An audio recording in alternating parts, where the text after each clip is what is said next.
सिद्धार्थ के हमले ने उसके पांचों विरोधियों को अपने सबसे शक्तिशाली हमले करने पर मजबूर कर दिया था। यह एक विश्व हिला देने वाला आदान प्रदान था और अपार शक्ति ने उन सभी 6 को पीछे धकेल दिया। सिद्धार्थ को नहीं पता था कि बाकी लोग किस हालत में थे, लेकिन उसे ऐसा लगा जैसे किसी हथौड़े ने उस पर वार किया हो। वह लगभग खून की खांसी करने लगा। उसने यह उम्मीद नहीं की थी कि वे पांचों इतने शक्तिशाली होंगे।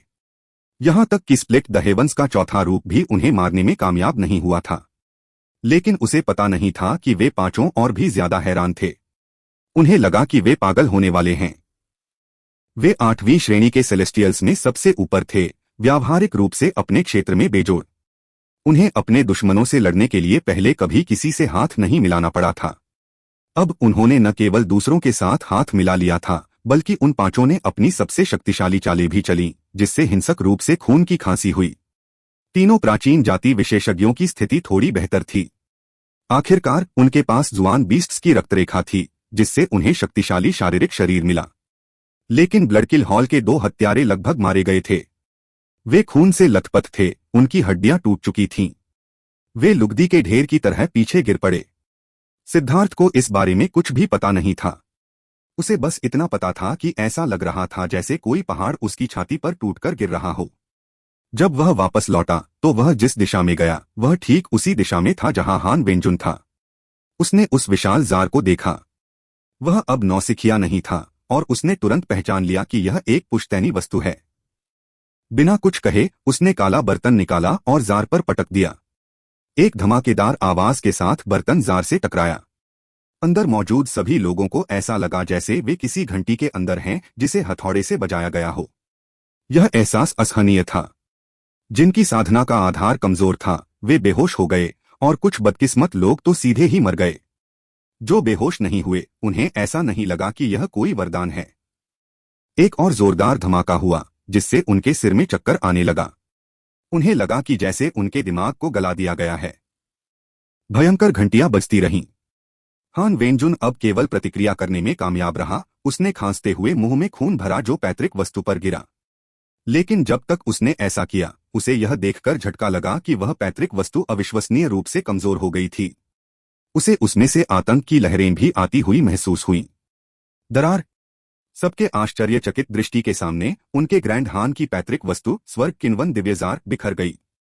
इसके टुकड़े जमीन पर गिरे, जिससे एक काला बर्तन और पसीने से लथपथ सिद्धार्थ दिखाई दिए। अब तक तूफान पहले ही गुजर चुका था। सिद्धार्थ ने सुस्त हान वेंजुन को देखा। उसने थोड़ा पसीना पोंछा और कहा, हालांकि तुम सब बहुत क्रूर हो, लेकिन मुझे तुम्हें अचार के जार में मरते हुए देखना अच्छा नहीं लगेगा। अब मैं आखिरकार इसे तोड़ने और तुम्हें बचाने में कामयाब हो गया हूं। मुझे धन्यवाद देने की कोई जरूरत नहीं है, क्योंकि यह मेरे लिए ही सही था। खैर, अलविदा। पाव। बकवास करने के बाद सिद्धार्थ ने स्तब्ध हान वेंजुन को बुरी तरह से थप्पड़ मारा। वह एक उल्कापिंड की तरह वापस लौटा। वह युद्ध के मैदान के केंद्र की ओर उड़ती हुई बिजली की तरह था। हान वेंजुन का आधा चेहरा धंस गया। उसका सिर काफी सिकुड़ गया था, लेकिन सौभाग्य से ग्रैंड हान के आदमियों के सिर बड़े थे, इसलिए उसके पास अभी भी पर्याप्त था। लेकिन सिद्धार्थ का थप्पड़ वाकई बहुत क्रूर था। हान वेंजुन लगभग मर ही गया। अगर उसके पास शक्तिशाली ड्रैगन नस का सहारा न होता तो वह मर ही जाता। उन्हें मार डालो। जिया युनफेंग और जिया युनचोंग सिद्धार्थ की शक्ति से प्रसन्न थे। वह वास्तव में एक पैतृक वस्तु को नष्ट करने, हान वेंजुन को गंभीर रूप से घायल करने और अन्य सभी विशेषज्ञों को ऐसा महसूस कराने में कामयाब रहा कि उनके सिर में भनभनाहट हो रही है। उन्हें मारने का यह सबसे अच्छा समय था और इसलिए ग्रैंड जिया के सभी विशेषज्ञ हमला करने लगे। सिद्धार्थ के लिए वह दूसरी दिशा में उड़ गया। यहीं पर 5 रैंक 8 सेलेस्टियल खड़े होने के लिए संघर्ष कर रहे थे। सिद्धार्थ उन्हें सांस लेने का कोई समय नहीं देना चाहता था। हालांकि उसके पास हस्तक्षेप करने के अलावा कोई विकल्प नहीं था। हान वेंजुन की पैतृक वस्तु बहुत भयानक थी। अगर उसने इसे नष्ट नहीं किया होता तो हान वेंजुन इसका इस्तेमाल जिया युनचोंग और अन्य लोगों को पूरी तरह से खत्म करने में कर सकता था। इसलिए सिद्धार्थ ने अचार के बर्तन को काले बर्तन से तोड़ दिया। इसका दूसरा कारण काले बर्तन की शक्ति को देखना था। सिद्धार्थ को उम्मीद थी कि शायद ब्लैक पॉट इस घटना से जाग जाएगा। अगर ऐसा हुआ तो शायद वह भविष्य में जमीनों पर अपना दबदबा कायम कर सकेगा। आखिरकार इस बर्तन को एक रहस्यमय आरोही ने व्यक्तिगत रूप से गढ़ा था और बाद में उस आरोही ने इसे और भी अधिक शक्ति प्रदान की थी। जब उसने इसे ब्लेजिंग ड्रैगन कॉल्ड्रॉन पर इस्तेमाल किया था तो ब्लेजिंग ड्रैगन कॉल्ड्रॉन ने बाद में उसे बताया था कि बर्तन एक दुष्ट था। हर बार जब बर्तन उसे तोड़ता था तो वह अपनी मूल ऊर्जा निकाल लेता था। यही कारण था कि अगर सिद्धार्थ उस पर लगातार प्रहार करता तो वह अपंग हो जाता। इसलिए एक और पैतृक वस्तु को देखकर सिद्धार्थ ने लगभग सजगता से एक बदमाश बनने का फैसला किया और स्मैश की एक धार को छोड़ दिया। और जैसा कि उम्मीद थी, पॉट वास्तव में बहुत ही खतरनाक था। प्रत्येक स्मैश ने पैतृक वस्तु को कमजोर कर दिया। इस बार सिद्धार्थ ने पैतृक वस्तु की परवाह नहीं की और उसके प्रहारों ने उस खजाने को पूरी तरह से नष्ट कर दिया जिसे ग्रैंड हान ने सैकड़ों पीढ़ियों से पोषित करने में खून, पसीना और आंसू बहाए थे। मरो सिद्धार्थ ने बर्तन को एक तरफ रख दिया और उन दो हत्यारों की ओर गोली चला दी जो खून से लथपथ थे और स्वर्गीय दांव ऊर्जा के साथ ठीक होने की कोशिश कर रहे थे। धमाका! उन दोनों ने जल्दी से सिद्धार्थ की कृपाण को रोक दिया, लेकिन सिद्धार्थ बहुत शक्तिशाली था और वे शक्ति में विशेषज्ञ नहीं थे। वे जमीन पर लुढ़क गए। उनके शरीर पूरी तरह से ठीक भी नहीं हुए थे कि उन्हें कई नई चोटें लग गईं। अगर वे साथ मिलकर काम नहीं करते तो वे इस हमले को रोक भी नहीं पाते। वह सत्ता से बाहर है। जल्दी करो, उसे मार डालो, हत्यारों में से एक चिल्लाया। स्प्लिट द हेवंस के चौथे रूप का उपयोग करने के लिए सिद्धार्थ ने अपनी आधी ऊर्जा खर्च कर दी थी। अब उसके पास आध्यात्मिक युआन का 1/3 से भी कम बचा था। उसकी शक्ति वास्तव में कम हो गई थी, लेकिन भले ही उसके पास अपने आध्यात्मिक युआन का 1/3 से भी कम था, वह जानता था कि उसके 1,08,000 अमर प्लेटफार्मों के साथ यह अभी भी एक साधारण रैंक 8 दिव्य के पास मौजूद राशि से दोगुना था। जब उसने डैनचू से लड़ाई की थी तो वह इतना आध्यात्मिक युआन चुराने में इसलिए सक्षम था क्योंकि कीमियागरों के पास लकड़ी के काश्तकारों के अलावा सबसे प्रचुर आध्यात्मिक युआन था। और फिर भी भले ही डैनचू के आध्यात्मिक युआन का बहुत हिस्सा चूस लिया गया था, फिर भी यह सिद्धार्थ के लिए पर्याप्त नहीं था। उसके आध्यात्मिक युआन का 30% इन थके हुए लोगों को मारने के लिए पर्याप्त था। ब्लडकिल हॉल हत्यारा केवल प्राचीन जाति के विशेषज्ञों को मदद के लिए बुलाने के लिए यह चिल्ला रहा था। अगर प्राचीन जाति के विशेषज्ञ सिर्फ देखते रहे तो दोनों हत्यारे तुरंत मारे जाएंगे। यह उनमें से किसी के लिए भी अच्छा नहीं था। अगर वे मर गए तो प्राचीन जाति के विशेषज्ञों के लिए भी सिद्धार्थ से बच पाना मुश्किल हो जाएगा। प्राचीन जाति के विशेषज्ञ ब्लडकिल हॉल के हत्यारों के साथ मिलकर काम करने से कतराते थे, लेकिन उनके पास अभी कोई दूसरा विकल्प नहीं था। सिद्धार्थ बहुत भयानक था और अगर दोनों हत्यारे मारे गए तो उनकी जीत की उम्मीदें खत्म हो जाएंगी। इसलिए उन्होंने सिद्धार्थ पर हमला करने के लिए अपनी बची हुई थोड़ी सी ऊर्जा का इस्तेमाल किया। सिद्धार्थ ने हल्के से मुस्कुराया। उसके जूतों पर लगे रून चमक उठे और ऐसा लगा जैसे वह टेलीपोर्ट हो गया हो। वह दो हत्यारों के सामने पहुंचा। उनकी तलवारें दो अलग अलग तरफ से उस पर वार कर रही थीं। हालांकि वे दुश्मन थे, लेकिन सिद्धार्थ को यह स्वीकार करना पड़ा कि उनकी संयुक्त कलाएं व्यावहारिक रूप से दोषरहित थीं। ऐसी हताश स्थिति में भी उनके हमले अव्यवस्थित नहीं थे। वे बिल्कुल भी घबराए नहीं थे और उनकी तलवार, समय और शक्ति पर उनका नियंत्रण अभी भी अपने चरम पर था। एक तलवार सिद्धार्थ के दिल पर निशाना साध रही थी, जबकि दूसरी उसकी पसलियों पर। ऐसा लग रहा था कि वे एक ही समय पर चलाई गई थीं, लेकिन उनका समय अलग अलग था। उन्हें एक ही समय पर रोकना संभव नहीं था, लेकिन अगर वह उन्हें अलग अलग रोक देता तो उन्हें राहत मिल जाती। सिद्धार्थ ने अपनी बाह की रक्षा करने वाली तलवार को एक तलवार को रोकने के लिए उठाया, जबकि उसने दूसरी तलवार को अपनी पसलियों में घुसने दिया। उस तेज धार में हत्यारे की सारी ऊर्जा समाहित थी और सिद्धार्थ का शरीर भी उसे रोक नहीं सका। वह तलवार उसके आर पार हो गई। नहीं, जिस हत्यारे का ब्लेड अवरुद्ध था उसने चौंककर चीख मारी। जहां तक दूसरे हत्यारे की बात है, जिस समय उसकी तलवार ने सिद्धार्थ के शरीर में वार किया, उसी समय सिद्धार्थ की कृपाण उसकी कमर में घुस गई। पिछली बार भी उसे सिद्धार्थ ने कमर पर काटा था, लेकिन वह मरा नहीं था। इस बार वह इतना भाग्यशाली नहीं था। सिद्धार्थ की कृपाण में निहित शक्ति ने उसे सीधे उड़ा दिया। जुड़वा हत्यारों में से एक गिर गया था, जिससे दूसरे हत्यारे की आंखें लगभग फूटने लगी थीं। वह पागल हो गया और बुरी तरह दहाड़ने लगा। सिद्धार्थ ने तलवार निकाली और उसे भेदते हुए उसके खून की धार बहने लगी। उसने दूसरे हत्यारे की तरफ देखा और अपना सिर हिलाया। क्या तुम हत्या करने वाले भगवान के सेवक नहीं हो? क्या तुमने नहीं कहा था कि मौत हत्या करने वाले भगवान के आगोश में लौट रही है? मैंने तुम्हारे भाई को तुम्हारे हत्या करने वाले भगवान से मिलने के लिए भेजा था, तो क्या तुम्हें मेरा शुक्रिया अदा नहीं करना चाहिए? नाराज क्यों हो? सिद्धार्थ की आवाज में घृणा भरी हुई थी। जब वे दूसरों को मारते थे तो वे निर्दयी और क्रूर होते थे, अपने जीवन को घास के पत्तों से ज्यादा कुछ नहीं समझते थे। लेकिन अब अपने भाई को मार डालने पर वह इतना क्रूर हो गया। चूंकि वह दर्द जानता था, तो दूसरों को मारने की बात आने पर वह इतना उदासीन क्यों हो सकता था? मर जाओ! बचे हुए हत्यारे ने सिद्धार्थ पर ऐसे हमला किया जैसे वह पागल हो। वह पहले ही हत्यारे का संयम खो चुका था। अपने जुड़वा भाई को खोने से वह पागल हो गया था। एक साथ हमला करो! सिद्धार्थ द्वारा एक हत्यारे को मारते देख तीनों प्राचीन जाति विशेषज्ञों के दिल ठंडे पड़ गए। लेकिन यह इतनी जल्दी हुआ था कि वे उसे रोक नहीं पाए। अब दूसरे हत्यारे को पागल अवस्था में जाते देख उन्होंने चौतरफा हमला शुरू कर दिया। वे जानते थे कि अगर वे ऐसा नहीं करते तो सिद्धार्थ जल्दी से बचे हुए हत्यारे को किलिंग गॉड के पास भेज देगा और फिर शायद उनकी बारी होगी। अभी युद्ध शक्ति का प्रत्येक टुकड़ा अविश्वसनीय रूप से कीमती था। भयंकर ज्वालाएं आकाश को निगल जाएंगी। जब चारों ने मिलकर उस पर हमला किया तो सिद्धार्थ अचानक चिल्लाया। उसके अंदर से बैंगनी लपटें फूट पड़ी। उनकी गर्मी ने पूरी दुनिया को जलाकर राख कर दिया। अच्छा नहीं, तीनों प्राचीन जाति विशेषज्ञों के चेहरे बदल गए। जब उन बैंगनी लपटों ने उन्हें घेर लिया तो वे यह देखकर चौंक गए कि वे किसी भी तरह का प्रतिरोध करने में असमर्थ थे। जैसे ही आग की लपटें उन पर पड़ी, उनकी त्वचा काली पड़ गई। चील दौड़ के विशेषज्ञ के सारे पंख जल गए और उसके पंख झुलस गए। वे पंख इतने शक्तिशाली थे कि ब्लेड भी उन्हें तोड़ नहीं सकते थे। वे खजाने की वस्तुओं से भी अधिक शक्तिशाली थे, लेकिन वे आत्मा भक्षण करने वाली बैंगनी ज्वाला को रोकने में सक्षम नहीं थे। यह तो बस शुरुआत थी। ज्वाला की ऊर्जा उनके शरीर पर कहर बरपाती रही, उन्हें राख में बदलने की कोशिश करती रही। यदि वे अपनी चरम अवस्था में होते तो वे प्रतिरोध करने के लिए अपने शक्तिशाली आध्यात्मिक युवान का उपयोग करने में सक्षम होते, लेकिन अब उनके पास इन भयानक लपटों को रोकने के लिए ऊर्जा नहीं थी। एक बार जब उनकी ऊर्जा के अंतिम अवशेष का उपयोग किया जाता तो वे तुरंत भस्म हो जाते। पीछे हटना! वे तीनों एक साथ पीछे हट गए। ये भयानक लपटें ऐसी नहीं थीं जिन्हें वे झेल सकें। जैसे ही वे पीछे हटे, सिद्धार्थ की कृपाण ने हत्यारे को घायल कर दिया, जो आग की लपटों में घिरा हुआ था। एक और ब्लडकिल हॉल हत्यारा मारा गया। सिद्धार्थ ने अपनी तलवारें रख लीं। वे अतुलनीय रूप से तेज राजा वस्तुएं थीं।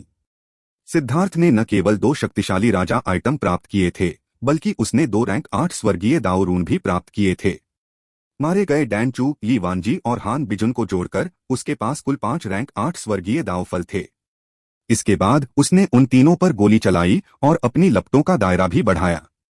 वे तीनों अभी इस ज्वाला क्षेत्र के किनारे तक पहुंचने में सफल हुए ही थे कि यह विस्फोटक रूप से बढ़ने लगी और एक बार फिर उन्हें फंसा लिया। उनके चेहरे पर हरे रंग का रंग चढ़ गया। इस समय सिद्धार्थ उसके सामने प्रकट हुआ। उसकी कृपाण नीचे गिर रही थी। वे तीनों बहुत डर गए। अचानक हाथी दौड़ विशेषज्ञ ने एक सफेद अर्धचंद्राकार वस्तु निकाली। यह अर्धचंद्राकार वस्तु केवल 1 इंच लंबी थी, जो किसी आभूषण से अधिक कुछ नहीं लग रही थी। लेकिन यह दिव्य रूनों से ढकी हुई थी, जो एक भयानक दबाव उत्सर्जित कर रही थी। छोटी सी वस्तु सिद्धार्थ की कृपाण पर झपटी। हाथी दौड़ विशेषज्ञ के हाथ से छूटते ही वह तेजी से बड़ी हो गई और 3000 मीटर लंबी हो गई। धमाका! कृपाण प्रतिमा और वह वस्तु टकराई।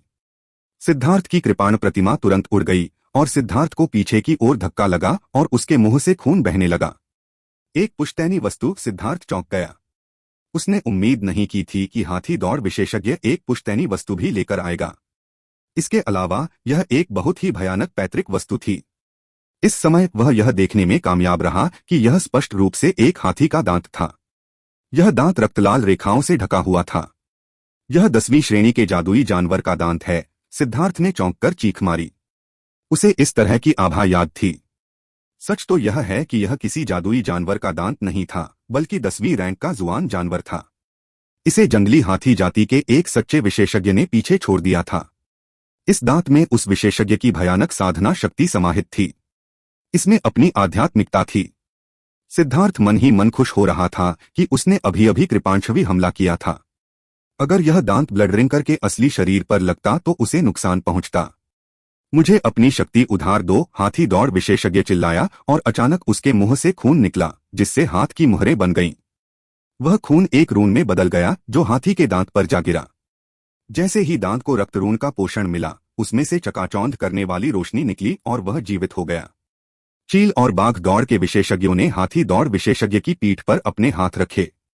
उनके बचे हुए आध्यात्मिक युवान हाथी दौड़ विशेषज्ञ के शरीर में प्रवाहित हो गए। उस मदद से हाथी दौड़ विशेषज्ञ के हाथ की मुहरें तेज हो गईं। दांत सिद्धार्थ की ओर बढ़ा। इस बार दांत के सभी रंग चमक उठे और जहां भी वह गुजरा अंतरिक्ष ढह गया। यह सर्वनाशकारी शक्ति से भरा था। सिद्धार्थ के रोंगटे खड़े हो गए। यह दांत बहुत भयानक था। यह सच में जानलेवा वस्तु थी। छोटे बर्तन, तुम देवताओं और अमरों के स्तर के एक विशेषज्ञ द्वारा छोड़ा गया एक अस्तित्व हो। अब तुम मुझे निराश नहीं कर सकते। मेरा जीवन तुम्हारे हाथों में है। सिद्धार्थ ने अपने दांत भींचे और एक साधारण बर्तन निकाला। जब उसने उसमें से 3000 मीटर के हाथी के दांत को अपनी ओर बढ़ते देखा तो उसका सिर सुन्न हो गया। भाड़ में गया। सिद्धार्थ ने काला बर्तन बाहर फेंका। यह हाथी के दांत से टकराया। धमाका। बर्तन से कोई रोशनी नहीं आ रही थी। वह अब भी पहले की तरह ही सामान्य लग रहा था, लेकिन पहाड़ जैसा हाथी का दांत एक धमाकेदार ध्वनि के संपर्क में आकर रुक गया। सिद्धार्थ ने बर्तन और हाथी दांत को हवा में गतिरोध में देखा। यह छोटा बर्तन और विशाल हाथी दांत आकार में पूरी तरह से बेमिल थे, लेकिन वे हवा में स्थिर थे। चील, बाघ और हाथी दौड़ के विशेषज्ञों ने एक ही समय में हिंसक रूप से खून की उल्टी की। उनके चेहरों का सारा रंग उड़ गया।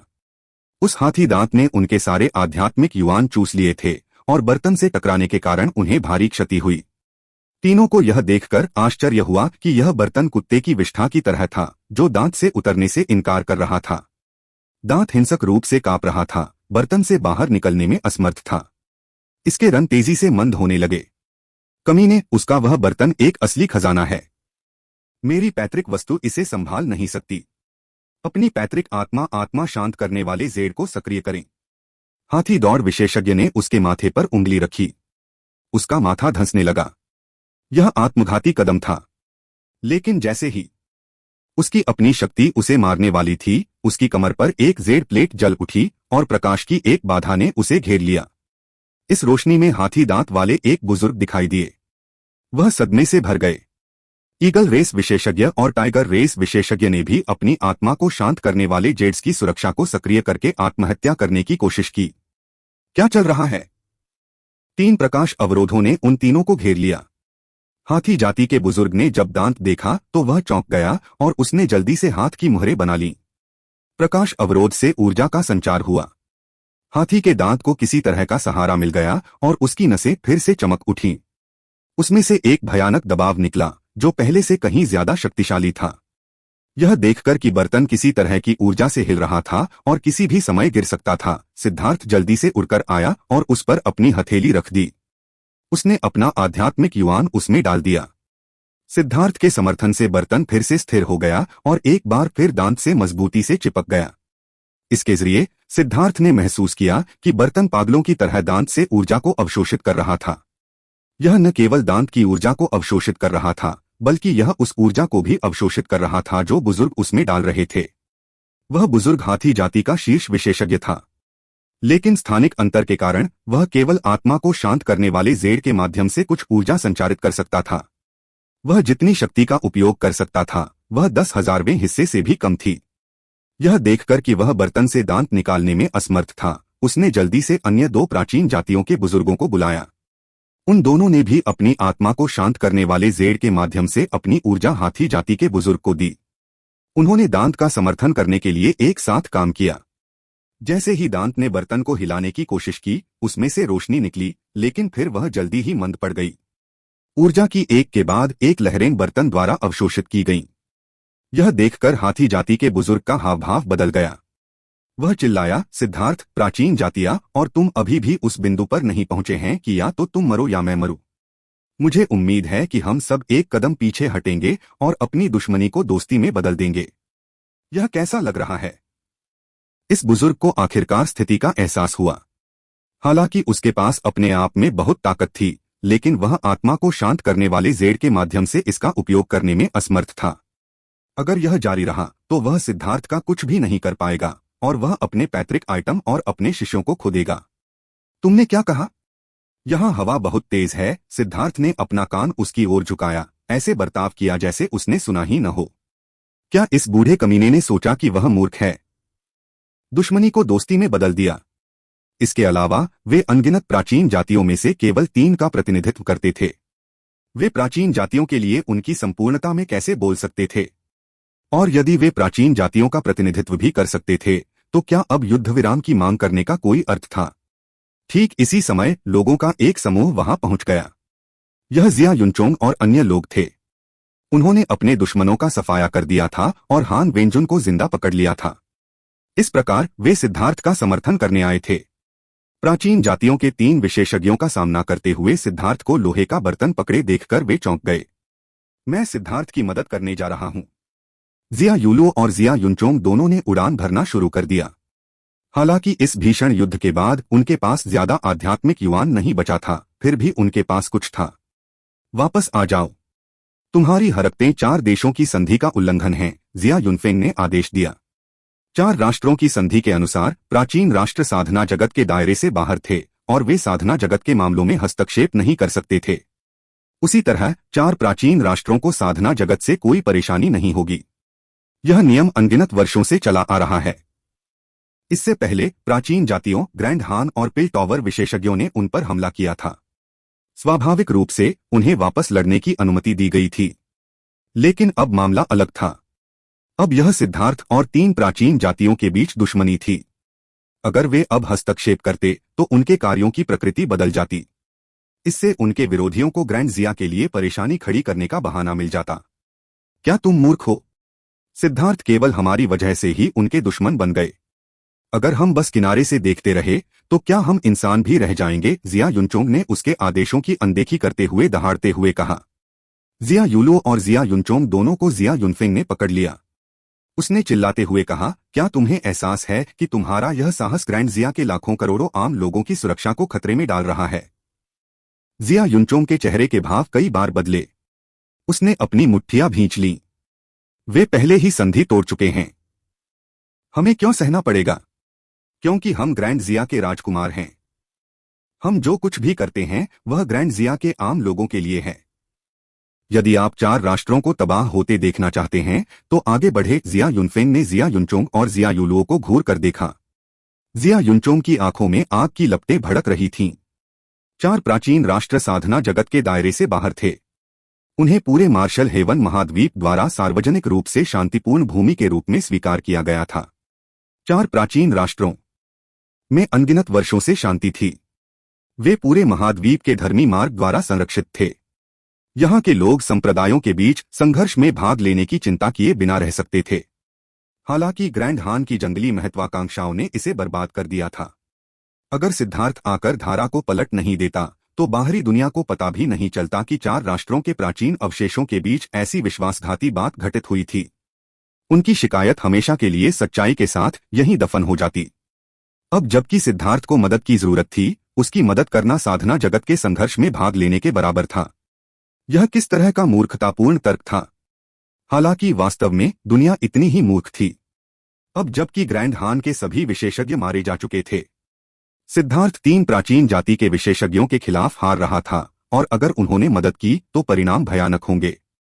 अंधेरे में भेड़ियों की तरह 4 प्राचीन राष्ट्रों पर कई शक्तियां नजर रख रही थीं। 4 प्राचीन राष्ट्रों के पास कई कीमती संसाधन थे। लालची लकड़बग्घों की तरह वे शक्तियां अपने ड्रैगन शिरा कर्म भाग्य को चाहती थीं। तीसरे भाई, ड्रैगन शिरा की सारी ऊर्जा अब तुम्हारे पास है। तुम ग्रैंड जिया के भावी सम्राट हो, इसलिए राष्ट्र की उचित देखभाल करो। आज से मैं जिया युनचोंग ग्रैंड जिया के शाही परिवार को छोड़ रहा हूं। मैं जो कुछ भी करता हूं उसका ग्रैंड जिया से कोई लेना देना नहीं है। जिया युनचोंग ने जिया युनफेंग के कंधे पर जोर से थपथपाया। उसके चेहरे पर शांति थी। प्राचीन काल से वफादार और धर्मी दोनों होना हमेशा मुश्किल रहा है। मैं नहीं चाहता कि ग्रैंड जिया के आम लोग खतरे में पड़े, लेकिन मैं सिद्धार्थ के ग्रैंड जिया के लिए एक कठिन लड़ाई लड़ने के दौरान किनारे पर खड़ा नहीं रह सकता। अपना ख्याल रखना। जिया युनचोंग जिया यूलुओ के साथ उड़ गया। वे दोनों सिद्धार्थ की मदद करने गए। जिया युनफेंग के चेहरे पर कड़वाहट थी। वह जानता था कि जिया युनचोंग और जिया यूलुओ ने सिद्धार्थ के साथ आगे बढ़ने और पीछे हटने का संकल्प लिया था। इस बार सिद्धार्थ की मदद करने से अगर तीनों प्राचीन जातियों में से किसी ने भी उनसे जवाबदेह होने की मांग की तो जिया यूलो और जिया युनचोंग को इसके परिणाम भुगतने होंगे। दूसरे शब्दों में वे खुद को बलिदान करने के लिए तैयार थे। राजकुमार, हमें भी जाना चाहिए, अन्यथा यह बहुत उदास हो जाएगा। प्राचीन जातियां बहुत आगे निकल गई हैं, जिया युनचोंग और जिया यूलुओ को उड़ते हुए देखकर अन्य राजकुमारों में से एक ने कहा। इस बार उनका नुकसान बहुत ज्यादा हुआ। 3000 लोग जो अंदर घुसे थे उनमें से 200 से भी कम बचे। वे सभी नफरत से भरे हुए थे। उनके 2 राजकुमार तो मर भी गए थे। जिया युनफेंग भी इस निर्णय से जूझ रहा था क्योंकि वह ग्रैंड जिया का भावी सम्राट था। उसकी जिम्मेदारी दूसरों से ज्यादा थी और वह समस्याओं को उनसे ज्यादा स्पष्ट रूप से देखता था।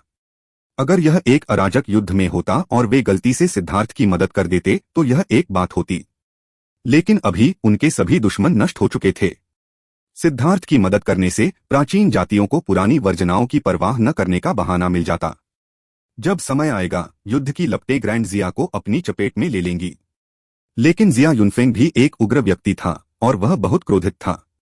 उसकी हत्या की मंशा उसकी बुद्धि को प्रभावित करने लगी थी और अपने छोटे भाई और बहन को हमला करते देख, भाड़ में जाओ, जो भी हो हमला करो।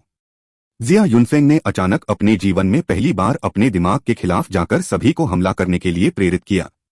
ग्रैंड जिया ब्रैट्स, यदि आप मेरी प्राचीन जातियों और सिद्धार्थ के बीच व्यक्तिगत शिकायत में हस्तक्षेप करने की हिम्मत करते हैं तो मेरी प्राचीन जाति गठबंधन कल आपके ग्रैंड जिया को साफ कर देगी, हाथी जाति के बुजुर्ग ने दहाड़ते हुए कहा। चले जाओ तुम बूढ़े भूत, मैं अब ग्रैंड जिया का सदस्य नहीं हूं। अगर तुम खेलना चाहते हो तो मैं तुम्हारे साथ चलूंगा, जिया युनचोंग ने गुस्से से शाप दिया। उसकी धमकी को नजरअंदाज करते हुए वह और जिया यूलुओ दोनों सिद्धार्थ के पास पहुंचे और अपने आध्यात्मिक युआन को स्थानांतरित करने के लिए उसकी पीठ पर हाथ रखा। लेकिन वे अभी उसके पास पहुंचे ही थे कि एक बिजली वाला ड्रैगन प्रकट हुआ और उन्हें पीछे हटने पर मजबूर कर दिया। सिद्धार्थ, जिया यूलुओ ने अपने होंठ काटे, उसके चेहरे पर आंसू बह रहे थे। सिद्धार्थ वास्तव में उनकी मदद से इनकार कर रहा था। अगर वह न होता तो ग्रैंड हान की योजना उन सभी को मार देती। लेकिन अब उन्हें फंसाने से बचने के लिए सिद्धार्थ ने उनकी मदद करने से इनकार कर दिया। जिया यूलुओ को और भी बुरा लगा। तुम क्या सोच रहे हो सिद्धार्थ? क्या तुम मुझे नीची नजर से देख रहे हो? क्या मेरे पास तुम्हारे साथ मौत तक लड़ने की योग्यता भी नहीं है? जिया युनचोंग ने पूछा। वह जानता था कि यह सिद्धार्थ की अच्छी मंशा थी, लेकिन वह ऐसी बात स्वीकार करने में असमर्थ था। यह उसके लिए एक तरह का अपमान था। इतनी जोर से चिल्लाना बंद करो। आज मेरे लिए दिखावा करने का एक दुर्लभ अवसर है। बस देखो मैं इन 3 प्राचीन भूतों को कैसे नष्ट करता हूं, सिद्धार्थ ने जवाब देते हुए मुस्कुराया। लेकिन वह मुस्कुराहट थोड़ी जबरदस्ती की हुई थी। इन 3 अविश्वसनीय रूप से शक्तिशाली विशेषज्ञों का सामना करते हुए सिद्धार्थ को भी ऐसा महसूस हुआ जैसे वह पतली बर्फ पर चल रहा हो। लेकिन किस्मत खतरे में थी। ज्यादा जोखिम का मतलब ज्यादा इनाम था। प्राचीन जातियों की जूनियर और सीनियर पीढ़ियों के इन 6 लोगों की पूरी ऊर्जा उत्पादन का सामना करते हुए सिद्धार्थ ने महसूस किया कि बर्तन में थोड़ा बदलाव आया है। इसकी आभा में कोई बदलाव नहीं आया था और रहस्यमयी बुजुर्ग ने इसके तल पर जो रून रखा था वह अभी भी धुंधला था। उसे बस इतना महसूस हुआ कि ऐसा लग रहा था कि लोहे का बर्तन और भी गहरा हो गया है। हालांकि यह पुष्टि करने का कोई तरीका नहीं था कि बर्तन मजबूत हो रहा था या नहीं, लेकिन सिद्धार्थ स्पष्ट रूप से महसूस कर सकता था कि बर्तन दांत और उन 6 लोगों से ऊर्जा को अवशोषित कर रहा था। यह निश्चित रूप से एक अच्छी बात थी। चूंकि यह एक अच्छी बात थी, इसलिए सिद्धार्थ उनके खिलाफ ऐसा ही जारी रखने में खुश था। यह दूसरों के खाने का इस्तेमाल करके अपने सुअर को मोटा करना था। यह आनंददायक था, इसलिए वह जिया युनचोंग और दूसरों को हस्तक्षेप करने की अनुमति कैसे दे सकता था। हालांकि यह तथ्य कि वे दोनों आने के लिए तैयार थे उसे छू गया। और यहां तक कि हमेशा शांत रहने वाला जिया युनफेंग भी आ गया था। इससे वह कृतज्ञता से भर गया। वह जानता था कि जिया युनफेंग कठोर दिल का नहीं था। वह बस अपने पिता की शिक्षाओं से प्रभावित था। उसके सभी फैसले ग्रैंड जिया के आम लोगों की भलाई के लिए होने चाहिए थे। सच में यह उसकी ओर से एक महान बलिदान था। कोई भी ऐसा काम करने में सक्षम नहीं था जो लाखों आम लोगों को अपने परिवार की तरह मानता हो। लेई लोंग ने उन्हें बाहर ही रोक दिया। उसकी दिव्य अंगूठी घूम गई और उसकी बैंगनी लपटें आकाश को जलाकर राख कर रही थीं, जिससे उसके लिए अनंत ऊर्जा निकल रही थी। उसने एक लंबी लड़ाई के लिए अपनी तैयारी कर ली थी। सिद्धार्थ, हम रुक क्यों नहीं जाते? हम चीजों को सौहार्दपूर्ण ढंग से समाप्त कर सकते हैं। हाथी दौड़ से बुजुर्ग चिल्लाया। वह देख सकता था कि कुछ गड़बड़ है। चूंकि सिद्धार्थ लगातार अपनी दिव्य अंगूठी और बैंगनी लपटों के माध्यम से हवा से आध्यात्मिक युवान को अवशोषित कर रहा था, इसलिए वे गतिरोध में थे। लेकिन उसने अचानक देखा कि हाथी के दांत की ऊर्जा खत्म होने लगी थी। इसकी मुख्य ऊर्जा लगातार बर्तन द्वारा चूसी जा रही थी। इस तरह से जारी रहना अच्छा नहीं था। तुमने क्या कहा? मैं तुम्हें सुन नहीं पाया। सिद्धार्थ ने ऐसा अभिनय जारी रखा जैसे वह सुन नहीं पा रहा था, क्योंकि हवा बहुत तेज थी। मैंने कहा चलो रुकें। हम इस मामले को शांतिपूर्वक हल कर सकते हैं। युद्ध के हथियारों के बदले जेड और रेशम के उपहार दे सकते हैं, बुजुर्ग ने चिल्लाकर कहा। क्या? मैं आपको सुन नहीं पा रहा। तुम? बुजुर्ग क्रोधित हो गया। सिद्धार्थ स्पष्ट रूप से बेवकूफी कर रहा था। वह चिल्लाया, सिद्धार्थ, क्या तुम दयालुता की सराहना करना नहीं जानते? हमें अभी तुम पर जानलेवा वार करने के लिए मजबूर मत करो। अरे तुम इतने बदमाश हो? अभी भी तुम्हारे पास कोई जानलेवा वार बचा है? मैं लगभग पागल हो गया। लेकिन तुम जानते हो, मैं स्वाभाविक रूप से अविश्वासी हूं। क्या तुम मुझे पहले वह जानलेवा वार दिखा सकते हो ताकि मैं अपने क्षितिज को व्यापक बना सकूं? सिद्धार्थ ने एक भयभीत भाव बनाया। उस अतिशयोक्तिपूर्ण भाव को निश्चित रूप से एक पिटाई की आवश्यकता थी, और बुजुर्ग गुस्से में आ गया। यह देखकर कि सिद्धार्थ ने चाहे कितनी भी कोशिश कर ली हो, झुकने से इनकार कर दिया, बुजुर्ग के चेहरे पर उदासी छा गई। गहरी सांस लेते हुए उसके हाथ की मुहरें अचानक बदल गईं। प्रकाश अवरोध और अधिक चमकीला हो गया, और एक शक्तिशाली दबाव नीचे उतरा, जिससे सिद्धार्थ का दिल हिल गया। सिद्धार्थ ने अपने आध्यात्मिक युवान को अपने चारों ओर सुरक्षा के लिए प्रसारित किया। हाथी दौड़ के बुजुर्ग का अनुसरण करते हुए अन्य दो बुजुर्गों ने भी ऐसा ही किया। उनकी ऊर्जा प्रकाश अवरोध को पार करके हाथी के दांत में प्रवाहित हुई। हाथी के दांत की रूनियां एक बार फिर चमक उठीं और शून्य हिल गया। शक्तिशाली क्यूई तरंगों ने जिया युनचोंग और अन्य लोगों को उड़ा दिया। यहां तक कि सिद्धार्थ भी मुश्किल से अपनी पकड़ बनाए रख पाया।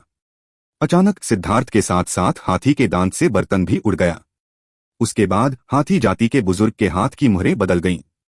हाथी के दांत ने प्रकाश की बाधाओं को खोल दिया, जो तीनों प्राचीन जाति के शिष्यों के चारों ओर लिपटी हुई थीं। अंतरिक्ष में चक्कर आना शुरू हो गया। अरे तुम भागना चाहते हो? इसके बारे में सोचना भी मत। पहले हाथी के दांत और अपनी जान छोड़ो। सिद्धार्थ ने अपने जूते आगे बढ़ाए। अगर वे इस तरह से बच गए तो उसे खून की खांसी होगी। हाथी की जाति के बुजुर्ग के नियंत्रण में हाथी का दांत पहले से ही अंतरिक्ष में विलीन होना शुरू हो गया था।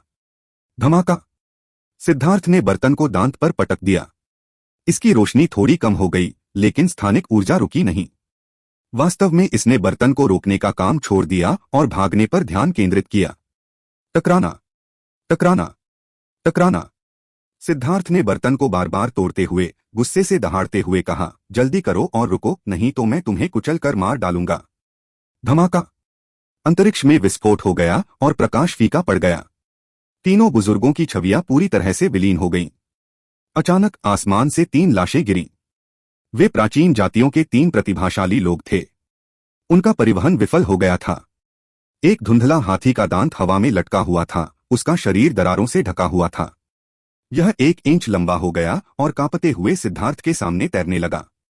इसने उसे आतंक और आत्मसमर्पण की अपनी भावनाएं प्रेषित कीं। तुम इसके लायक हो। अगर तुमने पहले ही आत्मसमर्पण कर दिया होता तो क्या तुम उस दर्द से बच नहीं सकते थे? सिद्धार्थ ने उसे पकड़ लिया, गुस्से में। अगर उसने पहले ही आत्मसमर्पण कर दिया होता तो उसे एक और बेहतरीन खजाना मिल जाता। लेकिन अब उसने उसे इस हद तक पीटा था कि वह आधा अपंग हो गया था। यह अल्पावधि में भी उसकी मदद करने में असमर्थ था। लेकिन उसे लगा कि हाथी का दांत धधकते ड्रैगन के बर्तन से अलग था। यह वास्तव में एक हत्या करने वाली वस्तु थी। सच तो यह है कि इस जगह पर वह अपनी शक्ति का 100वां हिस्सा भी नहीं दिखा सकता था। एक पैतृक वस्तु ऐसी चीज नहीं थी जिसे फाउंडेशन फोर्जिंग शिष्य नियंत्रित कर सके। जहां तक हाथी जाति के बुजुर्ग की बात है, तो उसकी शक्ति इस स्थान तक पहुंचने में असमर्थ थी। इसलिए हाथी दांत इस अवस्था में पीटे जाने से पहले अपनी शक्ति प्रदर्शित करने में भी सक्षम नहीं था। अगर वह फिर भी समर्पण करने से इनकार कर देता तो वह पूरी तरह से बिखर जाता। सिद्धार्थ ने हाथी के दांत को अलग रख दिया और फिर तीनों प्राचीन जाति के प्रतिभाशाली लोगों की ओर मुड़ा। उनकी आभा निस्तेज थी। अपने स्थानिक परिवहन से बाहर निकाले जाने के कारण ऐसा आघात हुआ कि वे लगभग मर ही गए। उनकी हड्डियां टूट गई थीं और वे वहां गांठों की तरह पड़े थे। सिद्धार्थ ने बर्फीली मुस्कान बिखेरी। ब्लडड्रिंकर को कंधे पर रखकर वह धीरे धीरे उनकी ओर बढ़ा। कदम कदम। सिद्धार्थ और करीब आ गया। चील, हाथी और बाघ की दौड़ के विशेषज्ञ बिल्कुल भी हिलने में असमर्थ थे। वे डर से भर गए। इस समय उन्होंने एक अलग विशेषज्ञ का रवैया खो दिया था जो सभी को नीची नजर से देखता था। अब वे मारे जाने वाले भेड़ों की तरह लग रहे थे। वे केवल देख सकते थे कि मृत्यु का देवता धीरे धीरे उनकी ओर बढ़ रहा था। सिद्धार्थ, मुझे विश्वास नहीं होता। ईगल रेस विशेषज्ञ ने शांत भाव बनाए रखने की पूरी कोशिश की, लेकिन उसने अभी अपना मुंह खोला ही था कि एक कृपाण ने उसके सिर को चीर दिया। क्या तुम यह कहने जा रही थी कि तुम्हें विश्वास नहीं है कि मैं तुम्हें मार डालूंगा? अब क्या तुम्हें इस पर विश्वास है? सिद्धार्थ ने उदासीनता से पूछा। सिद्धार्थ ने ऐसे कई लोगों को देखा था जो दूसरों को नीचा दिखाना पसंद करते थे, और उसने उनमें से कई को मार डाला था। अगर वे किसी को हरा सकते थे तो वे उसे मौत के घाट उतार देते थे, और अगर वे नहीं कर सकते थे तो वे दूसरों को डराने के लिए अपनी पृष्ठभूमि का इस्तेमाल करते थे। उसने अब तक सभी तरह के बदसूरत चेहरे देखे थे। वह आसानी से अनुमान लगा सकता था कि यह ईगल रेस विशेषज्ञ क्या कहने वाला है। इस समय भी वह अभी भी उसे धमकाना चाहता था। उसकी कृपाण एक बार फिर उसके कंधे पर आ गई, लेकिन अब उस पर खून का एक बड़ा धब्बा था और खून धीरे धीरे उसकी नोक से नीचे टपक रहा था। वह खून ईगल रेस विशेषज्ञ का सार खून था। इसमें उसके जीवन की सबसे शुद्ध ऊर्जा थी। यही वजह थी कि वह ब्लडड्रिंकर से चिपक गया था। इस समय जिया युनचोंग और अन्य लोग सिद्धार्थ को देखकर हैरान थे। उन्होंने देखा कि उसने खुद प्राचीन जातियों में से 8वीं रैंक के एक सेलेस्टियल का वध कर दिया था। उनके रोंगटे खड़े कर देने वाली बात थी उसका शांत भाव। ऐसा लग रहा था जैसे उसने किसी प्राचीन जाति विशेषज्ञ को नहीं मारा हो, बल्कि बस एक गोभी की फसल काट ली हो जो उसे रास्ते में दिखी थी। उसने आंख भी नहीं झपकाई। अब सिद्धार्थ बाघ दौड़ विशेषज्ञ के पास गया। वह घबरा गया और पीछे हटने की कोशिश की, लेकिन उसके शरीर ने उसकी एक न सुनी। उसने विनती की, सिद्धार्थ, कृपया मुझे मत मारो। सिद्धार्थ की कृपाण बेरहमी से काट दी गई। बाघ दौड़ विशेषज्ञ ने चील दौड़ विशेषज्ञ का पीछा करते हुए उसे मौत के घाट उतार दिया। क्या तुमने कभी दूसरों की विनती सुनी थी जब तुमने उन्हें मारा था? सिद्धार्थ की आंखों में तिरस्कार झलक रहा था। अपनी तलवार लहराते हुए वह अंतिम प्राचीन जाति विशेषज्ञ के पास गया। वह निराशा से भर गया था। उसने अपने 2 साथियों को मरते हुए देखा था और वह बहुत अनिच्छुक था। वे प्राचीन जातियों के सदस्य थे। हमेशा से वे ही दूसरों को मारते आए थे, लेकिन अब स्थिति उनके पक्ष में हो गई थी। उनका सामना एक और भी ज्यादा क्रूर और दबंग व्यक्ति से हुआ था, जिसे उनकी पृष्ठभूमि के बारे में कोई संदेह नहीं था। मैं। सिद्धार्थ की कृपाण गिर गई। हाथी दौड़ विशेषज्ञ मारा गया। क्या मैं? हम सब व्यस्त हैं, इसलिए मैं तुम्हारे साथ समय बर्बाद नहीं करूंगा। सिद्धार्थ ने अपनी कृपाण फेंकी, खून को साफ किया। फिर उसने उनके स्थानिक छल्ले लेने के लिए हाथ बढ़ाया। ये तीनों प्राचीन जातियों के विशेषज्ञ थे। वे निश्चित रूप से अमीर थे। वे ब्लडकिल हॉल के विशेषज्ञों से अलग थे। ब्लडकिल हॉल के हत्यारे जब अपने मिशन को अंजाम देने के लिए निकले तो उनके पास बहुत कुछ नहीं था। उनकी संपत्ति ब्लडकिल हॉल के मुख्यालय में ही रह गई। यह ब्लडकिल हॉल के नियमों में से एक था। प्रत्येक हत्यारा ब्लेड से जीता था और वे किसी भी समय मर सकते थे। इसलिए वे स्वाभाविक रूप से अपने मिशन पर कुछ भी मूल्यवान नहीं लाएंगे। जहां तक प्राचीन जातियों का सवाल है, वे अमीर थीं।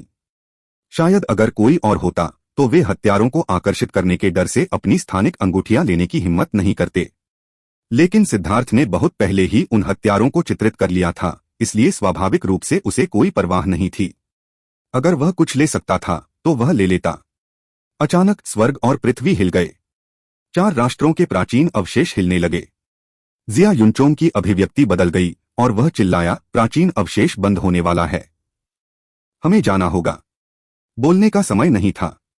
वे स्थानिक पोर्टल के लिए भागे, लेकिन जिया युलुओ को अचानक रास्ते में थकान की लहर महसूस हुई। अभी अभी उसने आत्मघाती तरीके से संघर्ष किया था और अनगिनत अंदरूनी चोटें खाई थीं। पहले तो उसने उन्हें दबा लिया था, लेकिन अब जैसे ही दबाव हल्का हुआ, उसकी चोटें उसके नियंत्रण से बाहर हो गईं। जैसे ही वह पीछे छूटने लगी, एक शक्तिशाली हाथ ने उसकी कमर को लपेट लिया और उसे अपने साथ खींच लिया। सिद्धार्थ, उसे ले जाने वाला व्यक्ति सिद्धार्थ था। किसी अज्ञात कारण से जिया युलुओ को खुशी तो हुई, लेकिन साथ ही दर्द और उदासी भी हुई। सिद्धार्थ को देखते हुए उसके दिल में सैकड़ों अलग अलग भावनाएं उठीं और उसकी आंखों से आंसू टपकने लगे। उसके दिल में सिद्धार्थ एक ऐसा व्यक्ति था जो मुसीबत खड़ी करना पसंद करता था और कभी भी उचित व्यवहार नहीं करता था। उसे इस बात का बिल्कुल भी अंदाजा नहीं था कि वह कब गंभीर होता था और कब जानबूझकर अजीबोगरीब हरकतें करता था। लेकिन जब कोई बड़ी घटना घटती तो वह सबसे भारी बोझ अपने कंधों पर ले लेता और अपनी शक्ति का प्रयोग करके सभी की रक्षा करता। इसकी तुलना में वह खुद को बेकार महसूस कर रही थी। वह हान वेनजुन के चुपके हमले के लिए गिर गई थी, उसके खिलाफ थोड़ी सी भी सुरक्षा के बिना। फिर वह एक बंधक बन गई थी और जिया युनचोंग ने उसे बचाने के लिए उनके सामने घुटने टेक दिए थे, जिससे उसका दावहृदय नष्ट हो गया था। उसकी साधना का आधार फिर कभी आगे नहीं बढ़ पाएगा। जिया युलुओ की इच्छा थी कि वह मर जाए। सिद्धार्थ, मैं। जिया युलुओ रोने लगी। वह पछतावे और घृणा से भरी हुई थी। उसे खुद से नफरत थी कि वह बेकार है और खतरे के समय बारिश को रोकने में असमर्थ है। सिद्धार्थ के विपरीत। मूर्ख लड़की, तुम किस बात पर रो रही हो?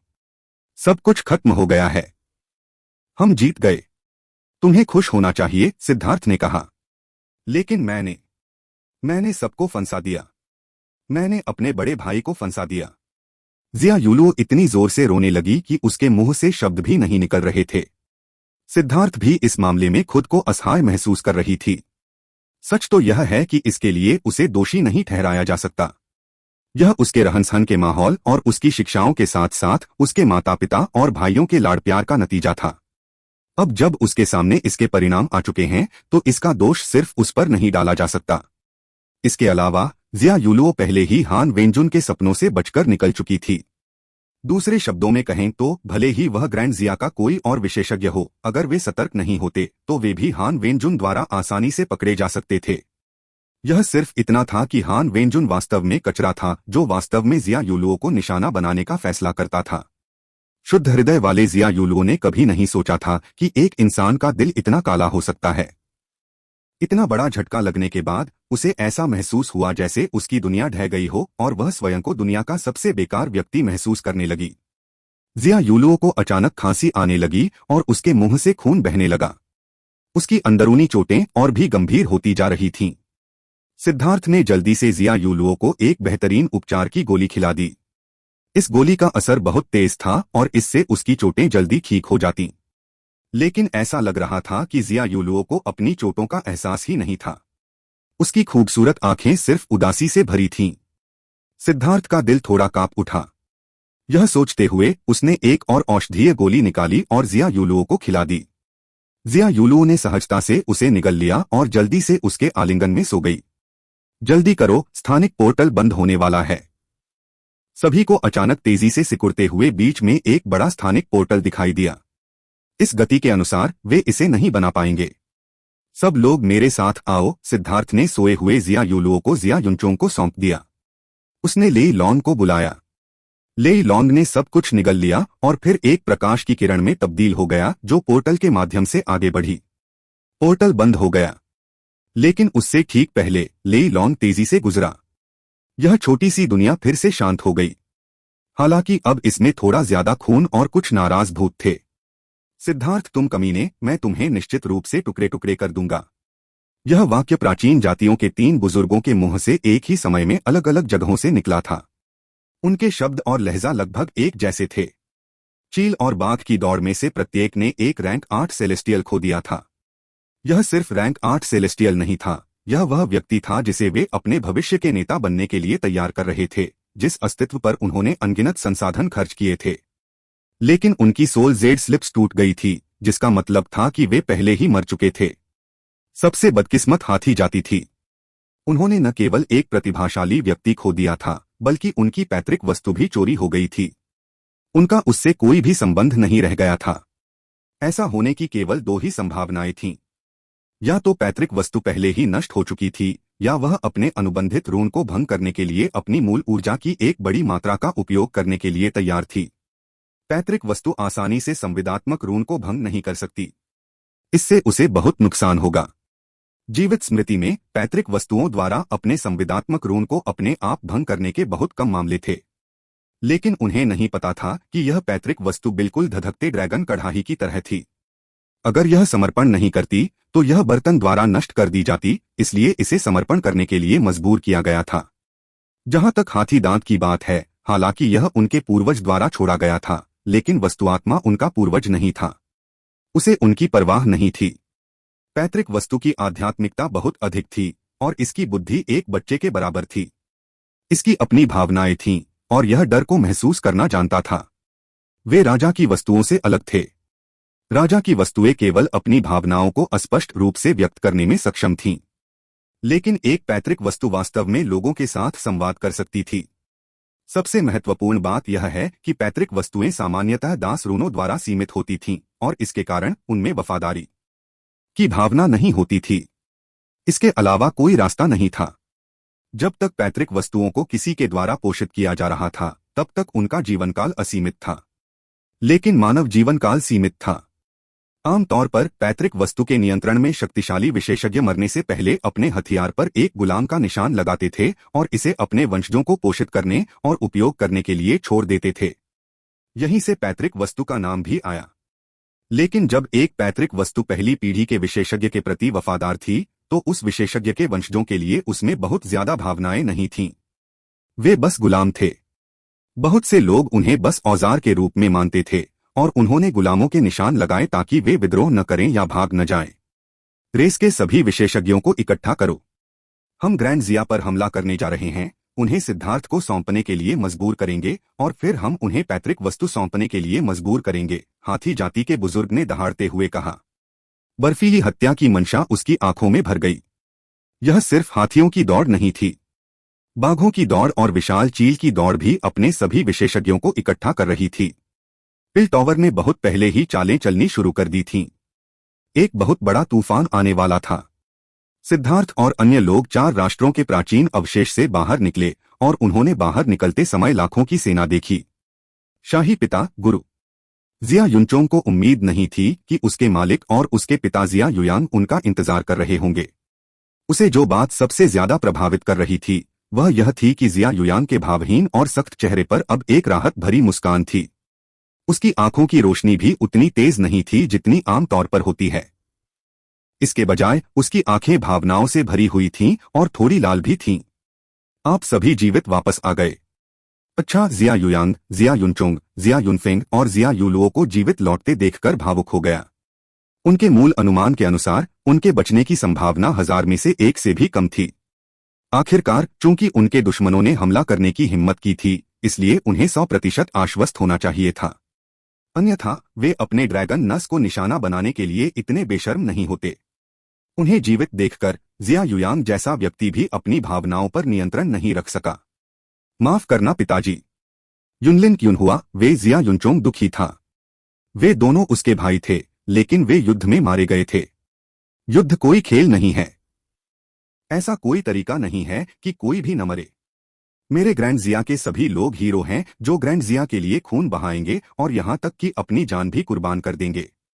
उनके काम सम्माननीय थे, इसलिए दुख मत महसूस करो। जिया युयांग ने जिया युनचोंग के कंधे थपथपाए। हालांकि वह उन्हें सांत्वना दे रहा था, लेकिन उसकी आंखों में उदासी साफ झलक रही थी। गुरुजी, शिष्य ने आपको निराश किया था। जिया युनचोंग अचानक सफेद बालों वाले बुजुर्ग के सामने घुटनों के बल बैठ गया। उसे देखने में भी शर्म आ रही थी। सफेद बालों वाले बुजुर्ग ने पश्चाताप से जिया युनचोंग को देखा। उसने अपना सिर हिलाया और उसे उठने में मदद की।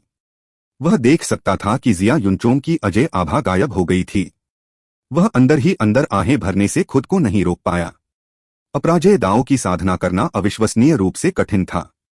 पूरे जीवन काल में पराजित न होना लगभग असंभव था। अभी इस बारे में सबसे बुरा महसूस करने वाला व्यक्ति जिया युनचोंग ही था। वह शक्तिहीन था। शाही पिता, आप थे। जिया युनचोंग ने इस विशाल सेना को देखा जो हत्या के इरादे से जल रही थी।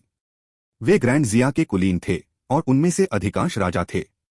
अगर तुम जिंदा नहीं बचते तो मैं खुद ग्रैंड जिया की सेना को इकट्ठा करके ग्रैंड हान की राजधानी को तबाह कर देता ताकि तुम्हारा बदला ले सकूं। जिया युयांग की आवाज में हत्या का इरादा था। उसने कुछ सुराग देखे थे और जानता था कि यह ग्रैंड हान ने किया है। यह इतना आसान नहीं है।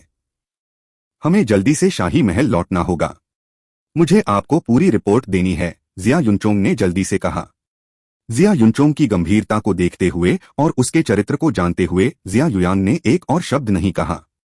उसने सीधे एक परिवहन गठन को सक्रिय किया और वे सभी राजधानी में पहुंच गए। क्या? ब्लडकिल हॉल, प्राचीन जातिया और पिल टॉवर सभी ने भाग लिया। जिया युयांग, सिद्धार्थ, जिया युनचोंग, जिया युनफेंग और सफेद बालों वाले बुजुर्ग के साथ महल के एक कमरे में था।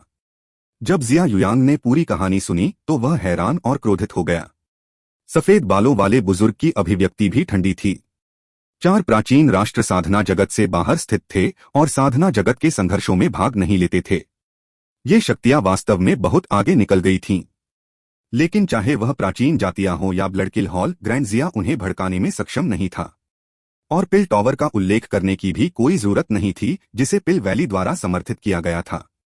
हालांकि इन 3 महाशक्तियों द्वारा सार्वजनिक रूप से 4 राष्ट्रों की संधि का उल्लंघन करना तथा अन्य 3 राष्ट्रों के लोगों का सफाया करने में ग्रैंड हान का समर्थन करना बहुत दूर की बात थी। सिद्धार्थ, अपना कामकाज ठीक से करो, मैं तुम्हें भेज दूंगा, सफेद बालों वाले बुजुर्ग ने अचानक कहा। जिया युनचोंग ने सिर हिलाया। सिद्धार्थ, मेरे मालिक तुम्हें भेज दें। इस बार मेरी दादी जिया तुम्हारी रक्षा नहीं कर पाएंगी। अभी चले जाना ही तुम्हारा सबसे अच्छा विकल्प है। सिद्धार्थ ने अपना सिर हिलाया, शांत भाव से बोला, तुम्हें मेरे बारे में चिंता करने की कोई जरूरत नहीं है। सच में मैं ही था जिसने इस बार ग्रैंड जिया को फंसाया था। बकवास मत करो। ग्रैंड हान स्पष्ट रूप से लंबे समय से इसकी साजिश रच रहा था। अगर तुम नहीं होते तो जिया युनचोंग को यह सुनकर गुस्सा आ गया कि सिद्धार्थ इसकी जिम्मेदारी लेने की कोशिश कर रहा है। सिद्धार्थ ने अपना हाथ हिलाया। इतना भावुक मत हो, मुझे अपनी बात पूरी करने दो। मुझे परवाह नहीं है कि ग्रैंड हान कब से गुप्त रूप से यह योजना बना रहा था। मेरे आने से निश्चित रूप से उन्हें अपनी योजनाएं पहले से ही पूरी करनी पड़ी, इसलिए मैं अभी भी इसमें एक कारक था। ग्रैंड जिया के इतने सारे बहादुर योद्धाओं की जान जाने के लिए मैं दोषी महसूस करता हूं और मुझ पर एक अपरिहार्य जिम्मेदारी है। बच्चे, अगर तुम नहीं होते तो मेरे ग्रैंड जिया के विशेषज्ञों की यह पीढ़ी नष्ट हो गई होती। अपराध शब्द का जिक्र भी मत करो, जिया युयांग ने कहा। वह दिल से बोल रहा था। मूल रूप से उसने पहले से ही मौत की लड़ाई के लिए अपनी तैयारी कर ली थी। लेकिन सिद्धार्थ की वजह से ग्रैंड जिया की जीवन की लौ अभी तक बुझी नहीं थी। जिया युनचोंग ने हान वेंजुन से ग्रैंड हान, ग्रैंड चू और ग्रैंड झो की ड्रैगन नस ऊर्जा को भी अवशोषित कर लिया था। अब जब वह वापस आ गया था तो उसकी ड्रैगन नस ऊर्जा ग्रैंड जिया की ड्रैगन नस से फिर से जुड़ गई, जिससे ग्रैंड जिया का कर्म भाग्य मजबूत हो गया। अंत में सिद्धार्थ की वजह से ग्रैंड जिया को फायदा हुआ। भविष्य में 4 देशों का नेता निश्चित रूप से ग्रैंड जिया होगा। जहां तक अन्य 3 राष्ट्रों की बात है, उनके पास अपनी ड्रैगन शिरा ऊर्जा को पुनः प्राप्त करने का कोई बहाना नहीं था। एकमात्र अन्य संभावना यह थी कि ग्रैंड जिया, ग्रैंड चू और ग्रैंड झो ग्रैंड हान को खा जाएंगे और 4 प्राचीन राष्ट्र 3 प्राचीन राष्ट्र बन जाएंगे। हालांकि चारों राष्ट्र ऐसा कुछ नहीं करेंगे। यह भी चारों राष्ट्रों की संधि का हिस्सा था।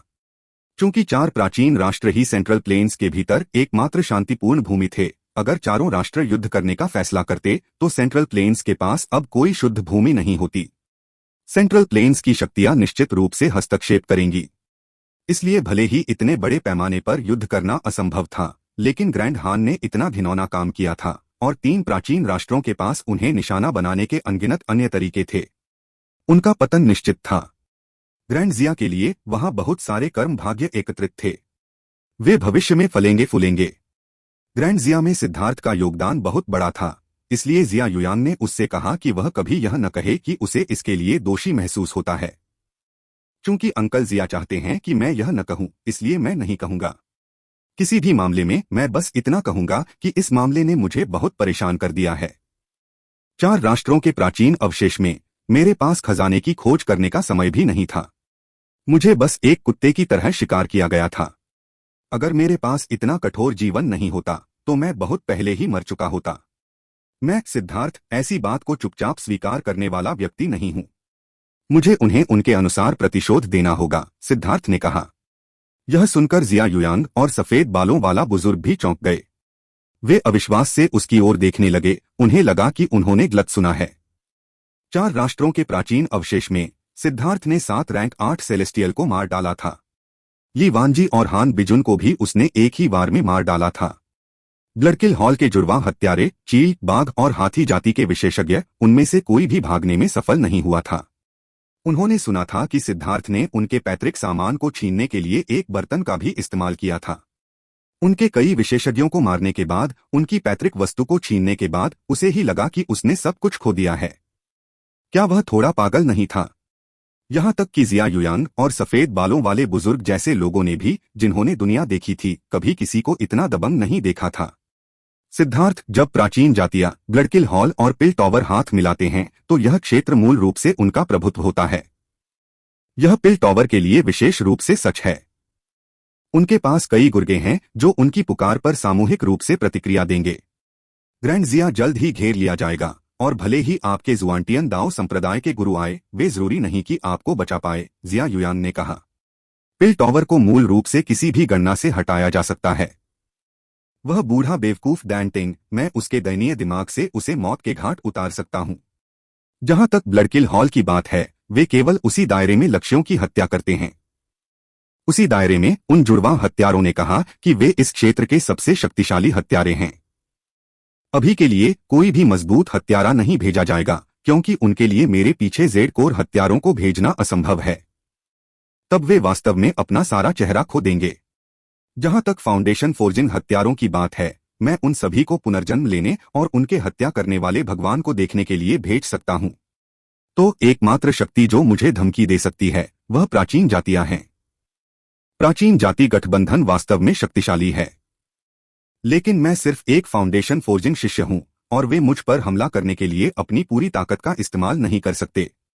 अगर वे तीन जातियां पूरे गठबंधन से समर्थन मांगती हैं, तो वे भी अपना चेहरा खो देंगे, और इसलिए ज्यादा से ज्यादा विरोधियों को उन तीन जातियों के विशेषज्ञों तक ही सीमित रहना चाहिए। हालांकि उनमें से हर एक के पास एक संप्रदाय की शक्ति है, लेकिन मैं उनसे नहीं डरता, इसलिए मुझे जाने की जरूरत नहीं है। ग्रैंड जिया को भी उनकी परवाह करने की जरूरत नहीं है, न ही अपनी सेना को जुटाने की कोई जरूरत है। बस इसे मेरे ऊपर छोड़ दो, सिद्धार्थ ने शांति से कहा।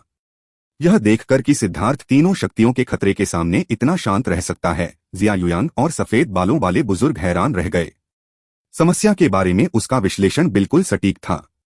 इस तरह के खतरे के बीच भी समस्या को इतनी स्पष्टता से देख पाना, ऐसा लग रहा था कि उसका अचानक उठ खड़ा होना कोई संयोग नहीं था। लेकिन वह कितना भी आश्वस्त क्यों न लगे, दोनों अभी भी चिंतित थे। सिद्धार्थ, ध्यान से सोचो।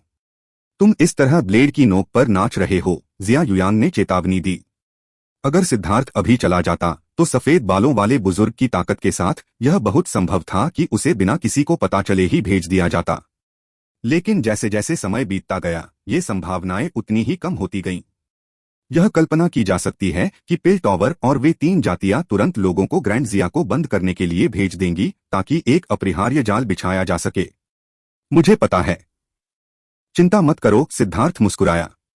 सच तो यह है कि सिद्धार्थ के दिमाग में अपने ही हिसाब थे, और उन हिसाबों ने उसे बताया कि अब वहां से निकलना बहुत देर हो चुकी है। उसे यकीन था कि डैनचू को मारने और ब्लेजिंग ड्रैगन कॉल्ड्रॉन को छीनने के बाद पिल टॉवर ने ग्रैंड जिया की सीमा को सील करना शुरू कर दिया था। उन परिवहन संरचनाओं से एक मच्छर भी बाहर नहीं निकल सकता था। चाहे वह डैनचू हो, ब्लेजिंग ड्रैगन कॉल्ड्रॉन हो, या उसके अपने रहस्य हो, पिल टॉवर को उन्हें वापस लेना ही था। सिद्धार्थ को सबसे ज्यादा सिरदर्द देने वाली चीज थी वो कमीना जुआन जीजी। ऐसा लग रहा था कि बूढ़े में वाकई हुनर था। अगर वो ये अनुमान लगा सकता था कि वो किस तरफ जाएगा, तो चाहे वो सफेद बालों वाला बूढ़ा कितना भी ताकतवर क्यों न हो, वो उसकी रक्षा नहीं कर पाएगा।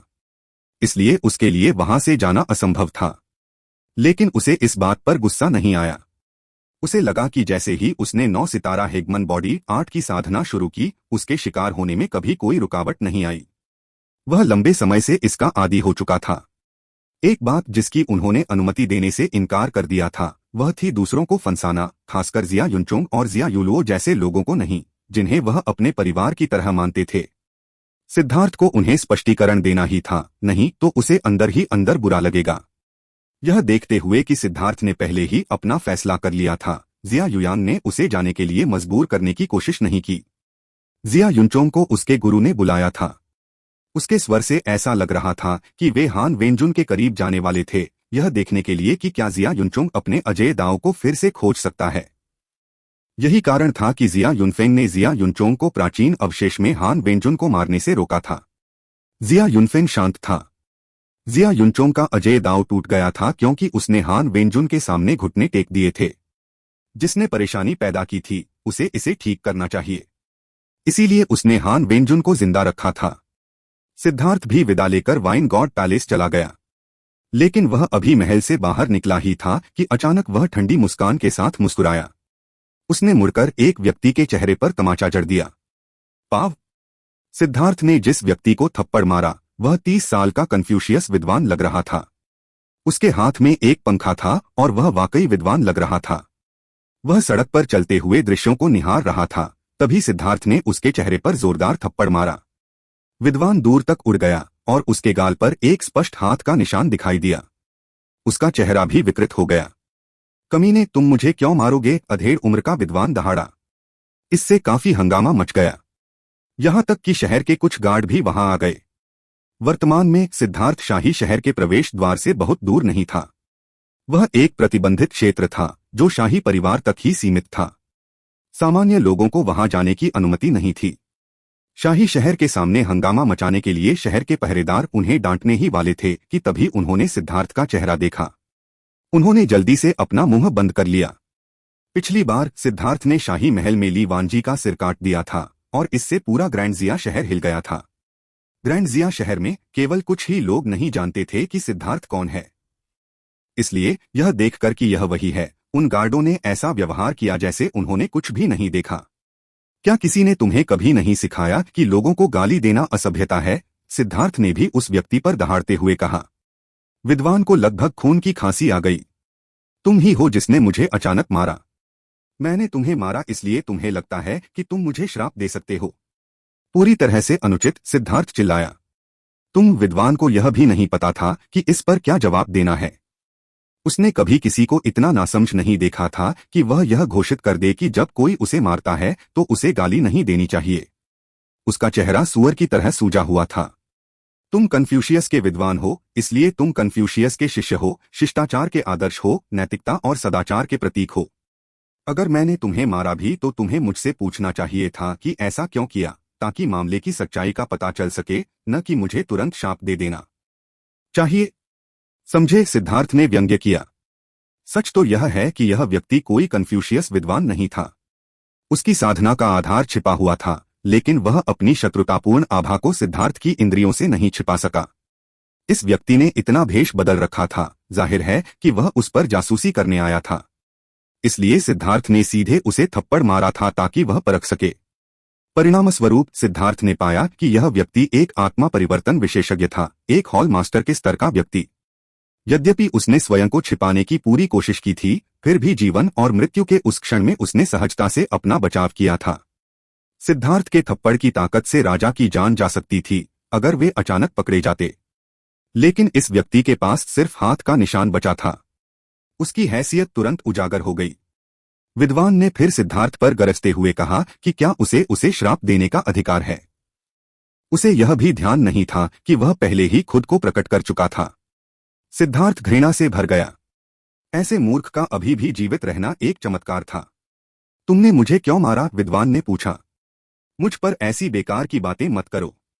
वापस जाओ और अपने मालिक से कहो कि मैं अगले कुछ दिनों तक व्यस्त रहूंगा और जब मेरे पास समय होगा तो मैं उन्हें संभाल लूंगा। भागो! सिद्धार्थ ने एक बार फिर छात्र को थप्पड़ मारा। वह अभी भी हैरान था कि उसे कैसे पहचाना गया था जब उसे मारा गया था, और परिणामस्वरूप वह एक बार फिर उड़ गया। यह थप्पड़ और भी ज्यादा क्रूर था और विद्वान एक उल्का की तरह उछलकर दीवार से टकरा गया। उस दीवार से एक प्रकाश अवरोध निकल गया जिससे वह वापस उछल गया। विद्वान ने मुंह भर खून उगला। उसमें दर्जनों दांत भी थे। ठीक इसी समय विद्वान की आभा पूरी तरह से मुक्त हो गई। हर कोई यह जानकर हैरान रह गया कि वह वास्तव में एक आत्मा परिवर्तन विशेषज्ञ था। उसके पास अपनी आभा को प्रकट करने के अलावा कोई विकल्प नहीं था, क्योंकि सिद्धार्थ के उस थप्पड़ ने उसे लगभग मार डाला था। अगर वह अपनी साधना के आधार को छिपाता रहा तो उसे मार दिया जाएगा। वह तेजी से पीछे हट गया, सिद्धार्थ के अगले हमले के लिए सतर्क हो गया। उसके हाथ में एक चमकदार तलवार दिखाई दी और तलवार क्यूई उसके चारों ओर लिपटी हुई थी। उसके चेहरे पर गंभीरता थी। उसे पहली बार इतना जोरदार थप्पड़ पड़ा था। वह खुद को एक बड़ी लड़ाई के लिए तैयार कर रहा था, तभी उसे अचानक एहसास हुआ कि सिद्धार्थ का चेहरा गायब हो गया है। देखने की कोई जरूरत नहीं है, वह पहले ही जा चुका है। तुम्हें जल्दी से भाग जाना चाहिए। तुम्हारा छोटा सा साधना आधार मेरे ग्रैंड जिया में दूसरी नजर डालने के लायक नहीं है, शहर के एक गार्ड ने तिरस्कारपूर्वक कहा। एक पल के लिए इसके बारे में सोचते हुए वह मदद नहीं कर सका और कहा, तुम्हारे जैसे कमजोर आत्मा परिवर्तन विशेषज्ञ वास्तव में दुर्लभ हैं। मैंने पहली बार ऐसा कुछ देखा है। क्या मैं पूछ सकता हूं, तुम साधना की दुनिया के संघर्षों के माध्यम से इस बिंदु तक कैसे जीवित रह पाए? विद्वान का चेहरा उदास हो गया। वह बिना कुछ कहे चला गया। अपनी हैसियत उजागर होने के बाद उसके पास जाने के अलावा कोई विकल्प नहीं था। सिद्धार्थ ने उसे नहीं मारा क्योंकि वह इसके लायक भी नहीं था। वह सिर्फ एक जासूस था जिसका साधना आधार सामान्य था और युद्ध शक्ति कमजोर थी।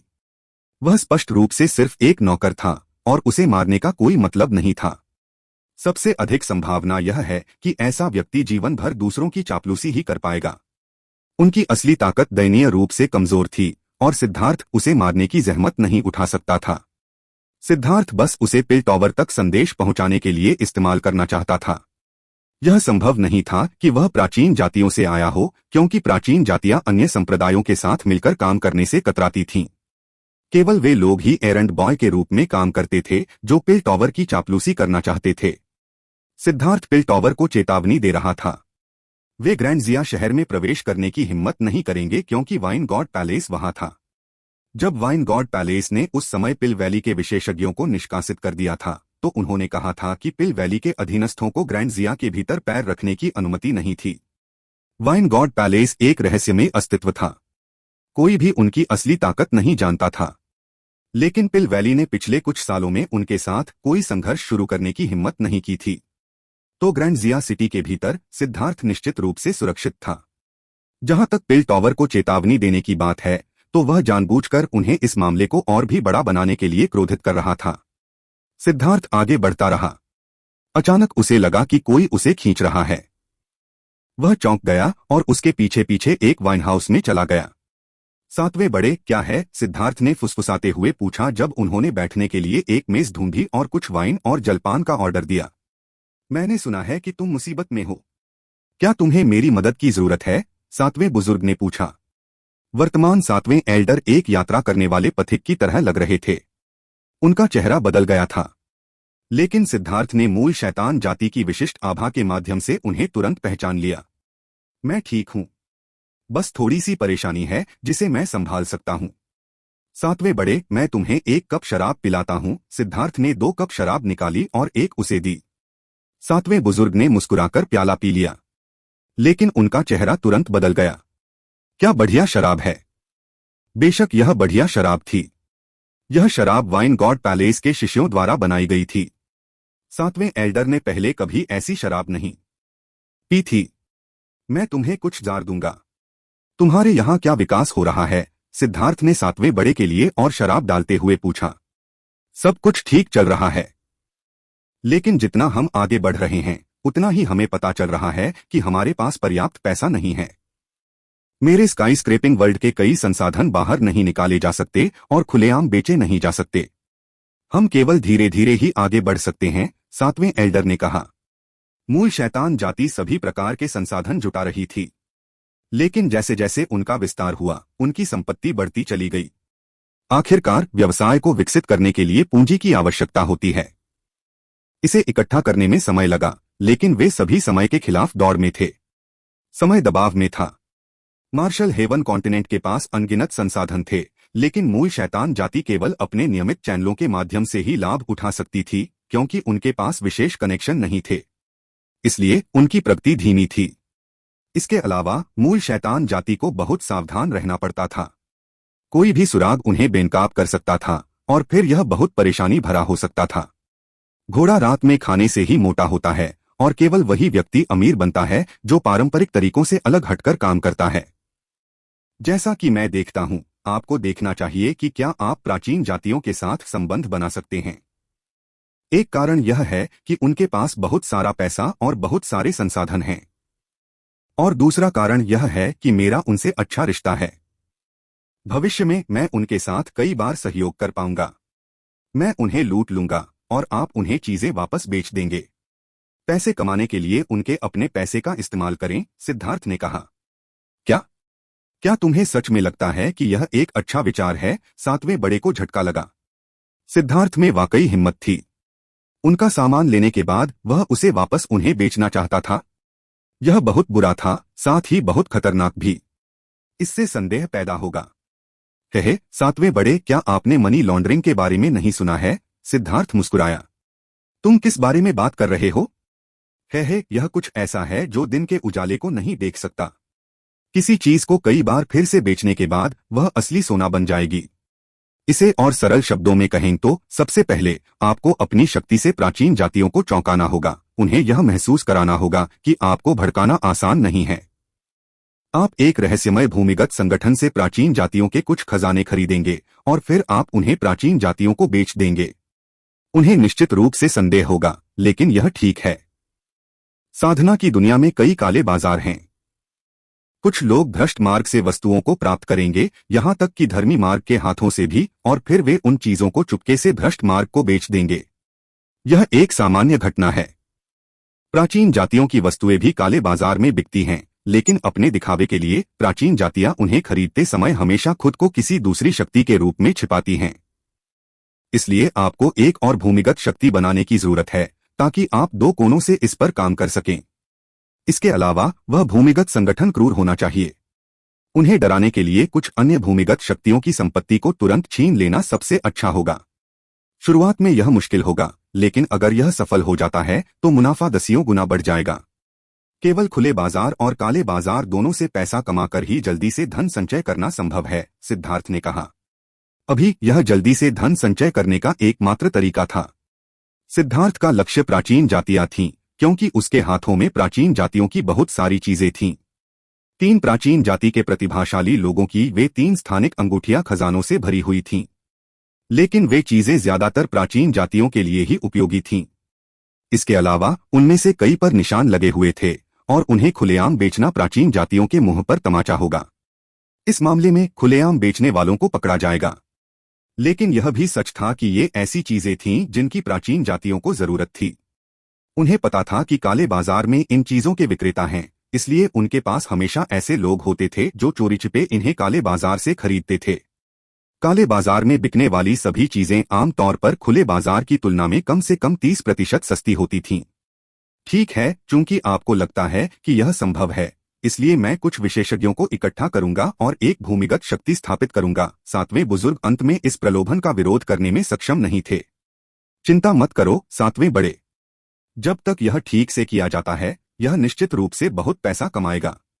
आखिरकार जो चीजें आप बेच रहे हैं वे आपको मुफ्त में मिली हैं। सिद्धार्थ ने 3 स्थानिक अंगूठियां सौंपी। सिद्धार्थ ने 7वें बड़े के साथ बातचीत में बहुत समय बिताया।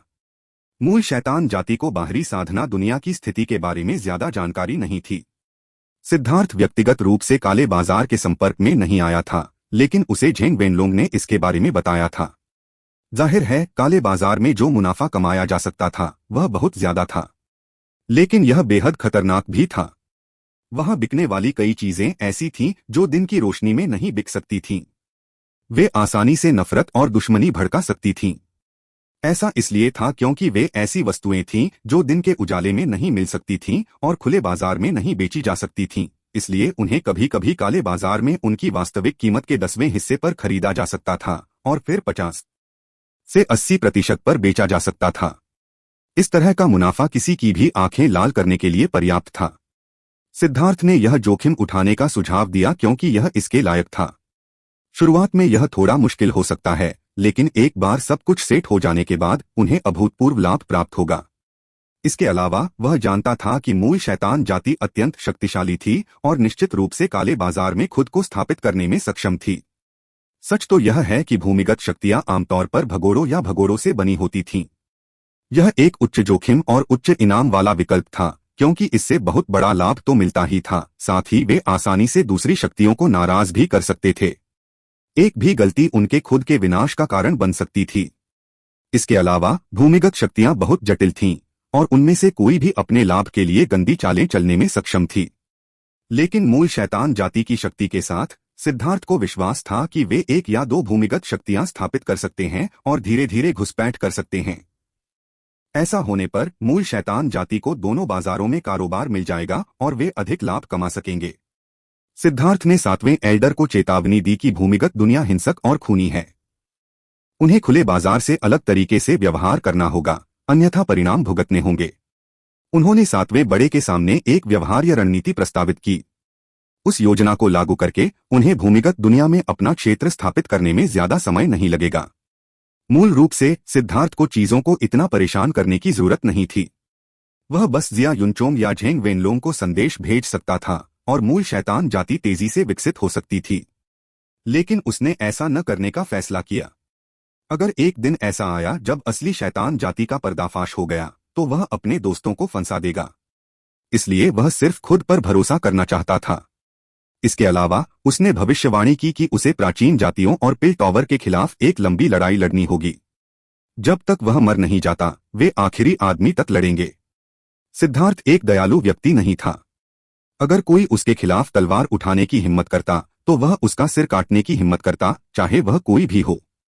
पिल टॉवर की वस्तुएं आमतौर पर उसके लिए उपयोगी थीं, लेकिन प्राचीन जातियों के खजाने ज्यादातर बेकार थे। अगर वह उन्हें रखता तो वे सिर्फ कचरा बन जाते। सातवें बुजुर्ग की परेशानी सुनकर उसने इस व्यवसाय के बारे में सोचा। इस तरह जब वह प्राचीन जातियों के खजाने को छीन लेगा तो वह उन्हें मूल शैतान जाति को बेचने के लिए दे सकेगा। कुछ विवरण सुलझाने के बाद सिद्धार्थ ने एक बार फिर यू शियाओकियान के बारे में पूछा, लेकिन वह अभी तक एकांत से बाहर नहीं आई थी। वाइनहाउस से निकलकर वह हुआयुन नीलामी घर की ओर चला गया, लेकिन 2 गलियों के बाद उसे लगा कि कोई उसे देख रहा है। सड़क के अंत में एक राजा बिना किसी उद्देश्य के इधर उधर भटक रहा था। भीड़ में वह बिल्कुल साधारण दिख रहा था, लेकिन सिद्धार्थ ने उसकी दुश्मनी को साफ तौर पर भांप लिया था। 9 स्टार हेगेमॉन बॉडी आर्ट की इंद्रियों से यह उसके लिए पूरी तरह से स्पष्ट था। कोई भी व्यक्ति खुद को छिपाने की कितनी भी कोशिश करे, वह उन्हें दुश्मन के रूप में पहचान लेगा। उनकी इतनी बेशर्मी से काम करने की हिम्मत। सिद्धार्थ ने भौहें सिकोड़ी। चाहे वह अधेड़ उम्र का विद्वान हो या यह साधारण राजा, वे सभी बेकार की युद्ध शक्ति वाले मूर्ख थे। हालांकि उनके भेष अच्छे थे, लेकिन वे अपनी दुश्मनी नहीं छिपा पाए। इस तरह का व्यक्ति तो बस तोप का चारा था। पिल टॉवर ऐसे लोगों को उसकी निगरानी के लिए क्यों भेजेगा? लेकिन सिद्धार्थ को जल्दी ही समस्या की जड़ समझ में आ गई। इन लोगों को शायद पिल टॉवर ने भेजा ही नहीं था। वे बस उन्हें खुश करने के लिए यह पहल कर रहे थे। चूंकि पिल टॉवर के पास समर्थकों को बुलाने की इतनी क्षमता थी कि उन्हें बस कुछ खबरें देनी होती थीं और उनके लिए काम करने के लिए अनगिनत लोग तैयार हो जाते थे। बेशक जितने ज्यादा लोग होंगे उतना ही अच्छाई और बुराई आपस में मिल जाएगी। पिल टॉवर के विशेषज्ञ वाइन गॉड पैलेस के कारण ग्रैंड जिया में प्रवेश करने की हिम्मत नहीं कर पाए, लेकिन अन्य शक्तियों के शिष्य प्रवेश कर सकते थे। जब तक वे ग्रैंड जिया में परेशानी पैदा नहीं करते तब तक वे 4 राष्ट्रों की संधि का उल्लंघन नहीं करेंगे। 1, 2, 7, 8। अरे, पिल टॉवर का प्रभाव सचमुच बहुत बड़ा है। जैसे जैसे सिद्धार्थ आगे बढ़ता गया उसे 10 से ज्यादा शत्रुतापूर्ण आभाएं महसूस हुई। उनमें से कुछ ने तो अपनी हरकतों को छिपाने की भी हिम्मत नहीं उठाई। उन्होंने सीधे जेड प्लेटें निकाली और उन पर कुछ लिखा। उन्हें कुछ जानकारी प्रेषित करनी चाहिए। उसने बेशर्म लोग तो देखे थे, लेकिन इतना बेशर्म कभी नहीं देखा था। सिद्धार्थ क्रोधित हो गया। सिद्धार्थ उनमें से एक के पास गया और बिना कुछ कहे उसके चेहरे पर जोरदार तमाचा जड़ दिया। राजा का मुंह खुला रह गया और उसके आधे दांत उड़ गए। क्या तुम जानते हो कि मैंने तुम्हें क्यों मारा? उसे थप्पड़ मारने के बाद सिद्धार्थ ने उसका गला पकड़ लिया। आधा चेहरा धंसा हुआ और गला सिद्धार्थ की मुट्ठी में फंसा हुआ देखकर राजा पूरी तरह से डर गया। उसे यहां सिर्फ एक अतिरिक्त व्यक्ति के तौर पर भेजा गया था। किसी ने उसे नहीं बताया था कि यहां कोई खतरा होगा। उसे न बोलते देख सिद्धार्थ ने उसे 1 दर्जन बार थप्पड़ मारे। किसने कहा कि तुम बोल नहीं सकते? तुम बहुत मजबूत हो, है न? भाई, बात यह नहीं है कि वह बोलना नहीं चाहता, बात यह है कि जब तक तुम्हारा हाथ उसके गले पर है वह बोल नहीं सकता। राहगीरों में से एक यह सब देखता नहीं रह सका और बोल पड़ा।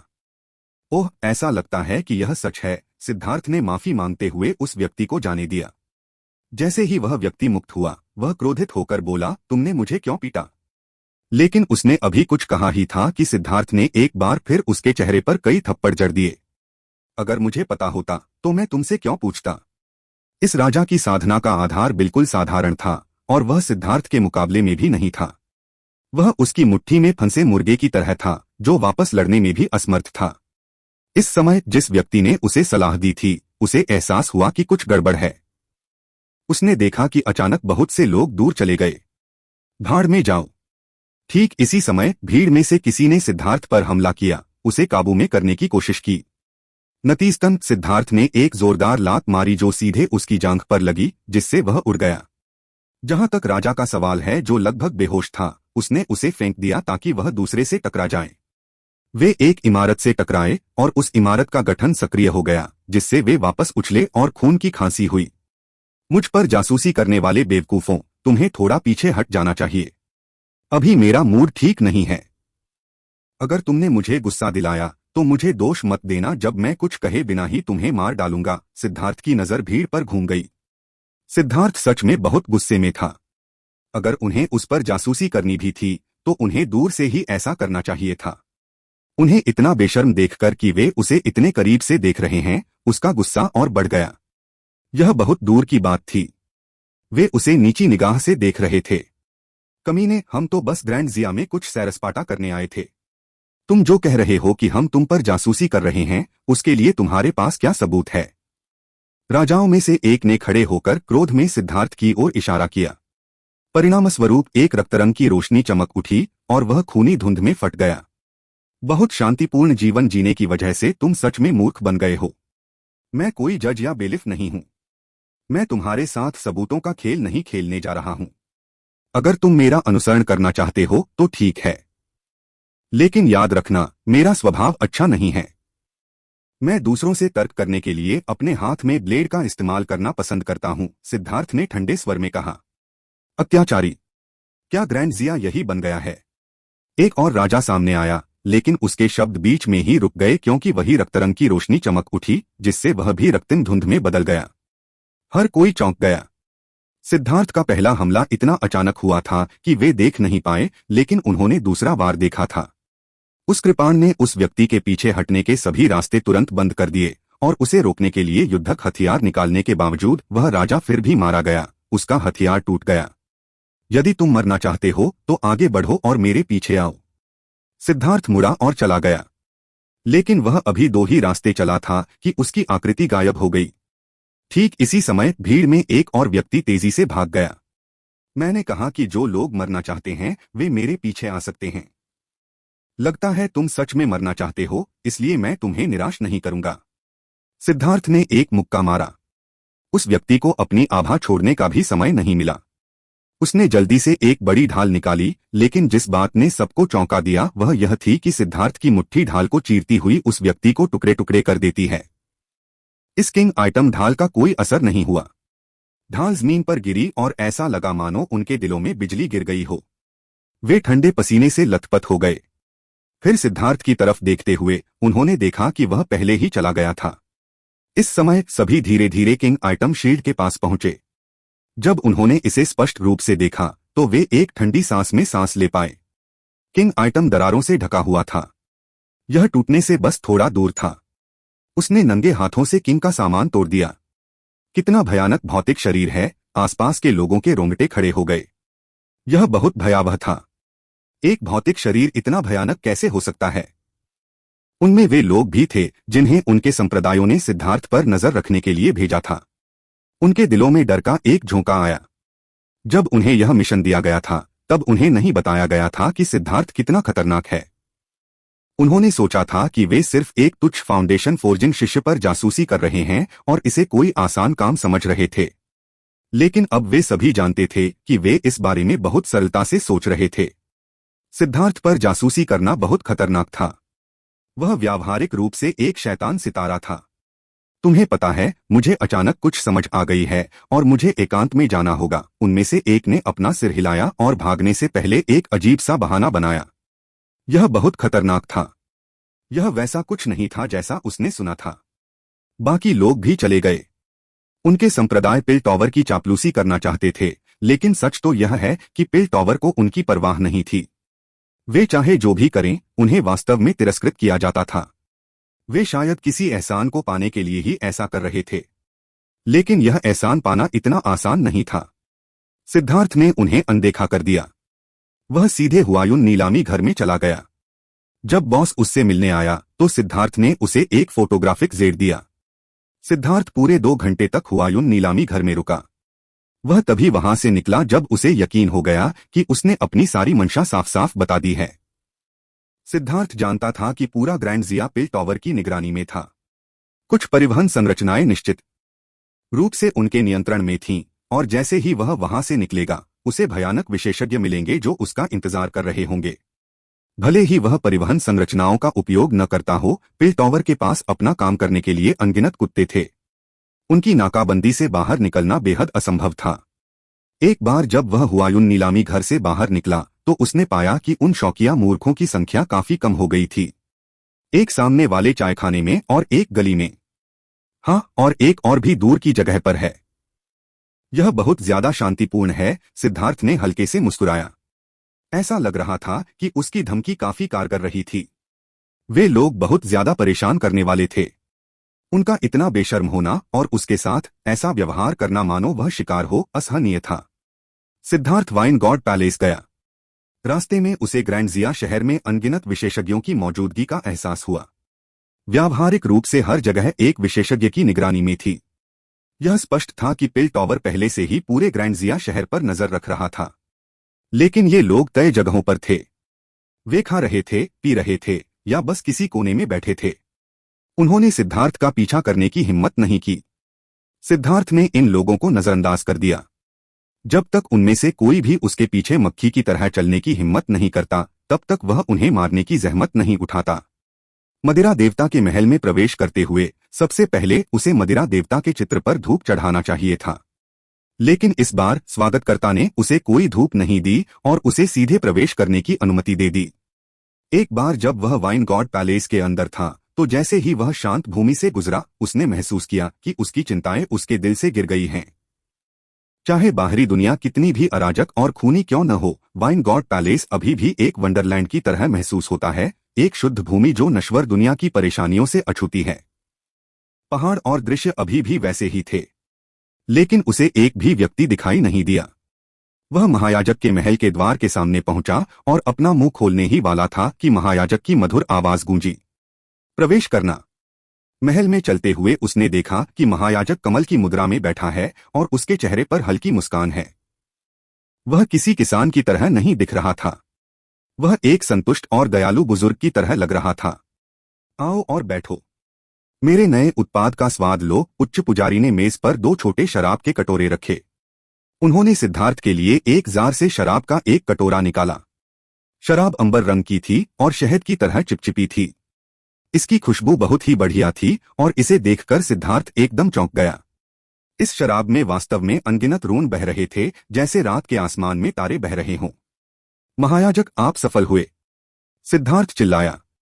इसे सफलता नहीं माना जा सकता। यह तो बस एक शुरुआत है। लेकिन मैं इसके लिए आपको धन्यवाद देना चाहता हूं, इसलिए इसे आजमाएं। महायाजक मुस्कुराया। सिद्धार्थ ने कटोरा उठाया और एक ही घूंट में पी गया। जब शराब उसके गले में उतरी तो उसे गर्माहट महसूस हुई और उसका पूरा शरीर शिथिल हो गया। तभी उसका शरीर कांप उठा। उसके शरीर में स्थित 1,08,000 अमर मंच स्वतः ही घूमने लगे। उसी समय रात्रि आकाश में तारों की परिक्रमा उसके मन में प्रकट हुई। उनकी परिक्रमा में असीम रहस्य समाहित थे, जिससे उसे ज्ञान की अनुभूति हुई। उसका हृदय निर्मल हो गया। उच्च पुजारी के कौशल वास्तव में दिव्य हैं। आप वास्तव में शून्यभंजक सितारा गोली को शराब में मिलाने में सफल रहे। शराब की ऊर्जा सितारों को चलाती है, सुगंध ब्रह्मांड को मुक्त करती है। सितारों की परिक्रमा ब्रह्मांड की गति है और सुगंध सांसारिक हृदय को शुद्ध करती है। यह व्यक्ति की नश्वरता को त्यागने और अमर बनने का क्षेत्र है। यह छोटा बच्चा इस शराब के लिए बहुत कम है और मेरा इसे पीना एक खजाने की बर्बादी है। सिद्धार्थ प्रशंसा से भरा हुआ था। उस समय सिद्धार्थ को इस बात की कोई उम्मीद नहीं थी कि यह वास्तव में काम करेगा। उसने अपनी पिल सॉवरेन यादों से एक अत्यंत प्राचीन गोली का फार्मूला चुना था जिसे सैद्धांतिक रूप से उच्च पुजारी की शराब में मिलाया जा सकता था। लेकिन जब सिद्धांत काम करता था तो ऐसे कई क्षेत्र थे जो विफलता का कारण बन सकते थे। सिद्धार्थ ने बस यह महसूस किया था कि उच्च पुजारी को न देकर अन्य लोगों को सूत्र देने से ऐसा लगेगा कि उनमें योग्यता की कमी है, इसलिए उन्होंने अपनी चमड़ी मोटी कर ली और जो कुछ वह लिख सकते थे लिख दिया। लेकिन उसने यह उम्मीद नहीं की थी कि उच्च पुजारी वास्तव में शून्यभंजक सितारा गोली को शराब में विलय करने में सफल होगा, और वह भी इतनी जल्दी। इसके अलावा उसके पास इस शराब के प्रभाव का मूल्यांकन करने का कोई तरीका नहीं था, क्योंकि इसका स्तर बहुत अधिक था। यह कुछ ऐसा नहीं था जिसे सिद्धार्थ अपने वर्तमान दायरे में समझ सकता था। उसे बस इतना महसूस हुआ कि यह शराब पहले ही स्वर्गीय दाओस में विलीन हो चुकी थी और उसकी समझ के दायरे से बाहर हो गई थी। अंदर जाकर उसने महायाजक के सामने सिर झुकाकर सम्मान व्यक्त किया। उसने बस एक सामान्य रूपरेखा प्रस्तावित की थी और कुछ सुझाव दिए थे, लेकिन महायाजक वास्तव में एक ऐसी अद्वितीय दिव्यकृति बनाने में कामयाब हो गया था। हाँ, मैं विनम्र हूँ। कोई भी व्यक्ति शराब के रहस्यों को इतनी सरलता से नहीं बता सकता। इसके अलावा यह शराब का फार्मूला मेरे अपने ज्ञानोदय के लिए बहुत फायदेमंद था। कुछ बदलावों के माध्यम से यह कहा जा सकता है कि मैंने एक नए रास्ते पर नजर डाली है। सिद्धार्थ, मैं आपका बहुत आभारी हूँ, उच्च पुजारी ने भावुक होकर कहा। नहीं, यह छोटा बच्चा आपकी प्रशंसा स्वीकार करने की हिम्मत नहीं कर सकता, सिद्धार्थ ने कड़वी मुस्कान दी। उच्च पुजारी का क्षेत्र उस स्तर पर पहुंच गया था जिसकी वह कल्पना भी नहीं कर सकता था, इसलिए वह स्वाभाविक रूप से श्रेय स्वीकार नहीं कर सकता था। बच्चे, ये लो, ये 2 घड़े मेरी वर्तमान महानतम कृतियां हैं। मैं इन्हें तुम्हें दूंगा। उच्च पुजारी ने 2 फुट ऊंचे घड़े सिद्धार्थ को सौंप दिए। तो फिर बहुत बहुत धन्यवाद। ये खजाने थे और सिद्धार्थ शिष्टाचार पर खड़ा नहीं होगा, न ही वह ऐसा व्यवहार करेगा। उसने सीधे उन्हें ले लिया। मैंने सुना है कि आप किसी परेशानी में फंस गए हैं। अगर आपको कोई परेशानी है तो आप आगे बढ़कर अपनी बात कह सकते हैं। हालांकि मेरे वाइन गॉड पैलेस को लड़ाई पसंद नहीं है, लेकिन हमारे पास कुछ क्षमताएं हैं, उच्च पुजारी ने कहा। सच बताऊं तो मेरे पास वाइन गॉड पैलेस के लिए कुछ योजनाएं हैं। ठीक है, अधिक सटीक रूप से मेरे पास एक निश्चित व्यक्ति के लिए कुछ योजनाएं हैं। सिद्धार्थ ने शर्मिंदा होकर अपना सिर खुजलाया। हाँ, मैं समझ गया। छोटे दोस्त, तुम वाकई बुरे हो। कोई बात नहीं, मेरा वाइन गॉड पैलेस अपने शिष्यों की व्यक्तिगत शिकायतों में हस्तक्षेप नहीं करेगा। उच्च पुजारी अचानक हंसे। उन्होंने सिद्धार्थ के इरादों को स्पष्ट रूप से समझ लिया था। बच्चे, अब तुम जा सकते हो। तुमने इस बार वाइन गॉड पैलेस के लिए बहुत मदद की है, और अगर तुम्हें किसी मदद की जरूरत हो तो बस पूछो। यह एक वादा था। सिद्धार्थ जल्दी से उठा और झुका। बहुत बहुत धन्यवाद महायाजक, मैं इस उपकार को याद रखूंगा। यह वादा बहुत कीमती था। यह कैसा मजाक था। वाइन गॉड पैलेस एक ऐसा अस्तित्व था जिसे पिल वैली भी भड़काने की हिम्मत नहीं कर सकती थी। इस वादे के साथ उसका आत्मविश्वास बढ़ गया। सिद्धार्थ को मदद मांगना पसंद नहीं था, और जब तक उसके पास कोई विकल्प न हो वह निश्चित रूप से मदद नहीं मांगता। लेकिन इस वादे के साथ उसके पास सुरक्षा की एक और परत थी। महायाजक के महल से बाहर निकलते ही उसे पूरी तरह से आराम महसूस हुआ। वह कुछ दूर ही गया था कि किसी ने उसका रास्ता रोक लिया। छोटे बच्चे, मैं तुम्हारा बहुत दिनों से इंतजार कर रहा हूं। सिद्धार्थ का रास्ता रोकने वाला भयंकर दिखने वाला तू कियानशांग था। ओह मोटे तू, क्या तुम मुझे फिर से चुनौती दे रहे हो? सच बताओ तो मैं तुम्हारी इस क्षमता की प्रशंसा करता हूं कि तुम बार बार हारने के बावजूद मुझे चुनौती देना जारी रखते हो। सिद्धार्थ ने तू कियानशांग को देखकर दुष्टता से मुस्कुराया। किसी अज्ञात कारण से उसे लगा कि आज का तू कियानशांग पहले से अलग है। बकवास बंद करो, इस बार मैं तुम्हें जरूर हरा दूंगा। लेकिन हमारी लड़ाई से पहले आओ मेरी नई बेमिसाल दिव्य शराब का स्वाद चखो। तू कियानशांग ने अचानक एक मेज बुलाई और 2 कटोरे शराब डाली। तू कियानशांग अन्य शिष्यों से अलग था। वह शराब भगवान के महल में बिना किसी विशेष क्षेत्र के घूमता रहता था। वह जहां चाहता था वहां चला जाता था। प्रोत्साहित करना। तू कियानशांग और सिद्धार्थ बैठ गए, अपने अपने कटोरे को छूते हुए। सिद्धार्थ ने उसे गटक लिया। सिद्धार्थ को शराब पीते देख तू कियानशांग मुस्कुराया। तुम कमीने, तुम बहुत मोटे हो, तुम्हारी हिम्मत कैसे हुई? सिद्धार्थ की अभिव्यक्ति अचानक बदल गई। धमाका। सिद्धार्थ की दिव्य अंगूठी अचानक उसके पीछे प्रकट हुई और उसकी आंखों में 4 सितारे उभर आए। उसके 1,08,000 अमर मंच पागलपन की तरह घूमने लगे क्योंकि उसकी ऊर्जा अनैच्छिक रूप से फूट पड़ी, जिससे शून्य हिल गया। सिद्धार्थ ने इस ऊर्जा को दबाने की पूरी कोशिश की। अगर वह इसे यूं ही फूटने देता तो आसपास की जमीन उड़ जाती। वह कितनी मुश्किल से इसे रोक रहा था, उससे उसका चेहरा लाल हो गया। अब उसे समझ में आया कि क्यों उसे आज मोटा आदमी कुछ अलग लग रहा था। इसलिए उसने पहले से ही एक नई तरह की शराब बना ली थी और उसे धोखा दे रहा था। अगर उसने अपनी ऊर्जा को फूटने दिया तो आसपास का वातावरण निश्चित रूप से नष्ट हो जाएगा। हालांकि वाइन गॉड पैलेस कुछ नहीं कहेगा, लेकिन यह सिद्धार्थ के लिए बहुत शर्मनाक होगा। हाँ, तो कियानशांग सिद्धार्थ की दयनीय स्थिति देखकर हंस पड़ा। तो कियानशांग को लगा जैसे वह पहले कभी इतना बेफिक्र नहीं रहा था। सिद्धार्थ को जानने के बाद से ही वह किसी की हत्या करने की हद तक दबा हुआ था। अब आखिरकार वह अपनी भड़ास निकाल रहा था और उसे नाचने का मन कर रहा था। तुम बहुत मोटे हो, सिद्धार्थ ने गाली दी। लेकिन फिर उसने अचानक अपना मुंह बंद कर लिया और ध्यान केंद्रित किया। तो कियानशांग की शराब बारूद की तरह थी। इसने तुरंत उसकी सारी ऊर्जा को प्रज्वलित कर दिया और सिद्धार्थ को किसी तरह इस ऊर्जा को बाहर निकालना था। लेकिन वह इसे छोड़ भी नहीं पा रहा था और उसे लगातार इसे दबाना पड़ रहा था। वह हैरान था। इस शराब की ऊर्जा बिल्कुल भयानक थी। यह वास्तव में उसकी क्षमता को उत्तेजित कर रही थी। हालांकि उसने सिर्फ एक कटोरी शराब पी थी, लेकिन वह महसूस कर सकता था कि शराब उसके शरीर की छिपी हुई क्षमता को उत्तेजित कर रही है। मंदार बॉडी टैंपरिंग पिल्स से मजबूत होने के बाद उसका भौतिक शरीर एक बार फिर मजबूत हो रहा था। चिंता मत करो, इसे बाहर निकाल दो। कोई भी तुम पर नहीं हंसेगा। जितना अधिक तुम रोकोगे उतना ही बदबूदार होगा जब यह बाहर आएगा। तो कियानशांग जोर से हंसा। सिद्धार्थ ने उसे अनदेखा कर दिया। कई सांसों के बाद वह इस प्रचंड ऊर्जा को दबाने में कामयाब रहा, लेकिन वह सचमुच हिल गया था। इसे दबाने के बाद वह स्पष्ट रूप से महसूस कर सकता था कि इस दबंग उत्तेजना के माध्यम से उसका भौतिक शरीर मजबूत हो गया था।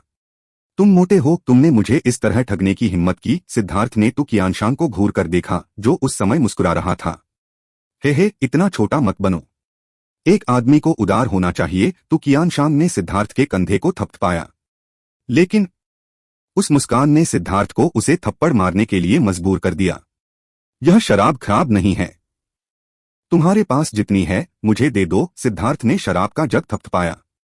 क्या तुम्हें कोई शर्म नहीं है? मैं यह सब तुम्हें क्यों दूं? तो कियानशांग ने घृणा से पूछा। क्योंकि मैं तुम्हें बहुत बड़ी खुशकिस्मती भेजने वाला हूं। सिद्धार्थ शरारती अंदाज में हंसा।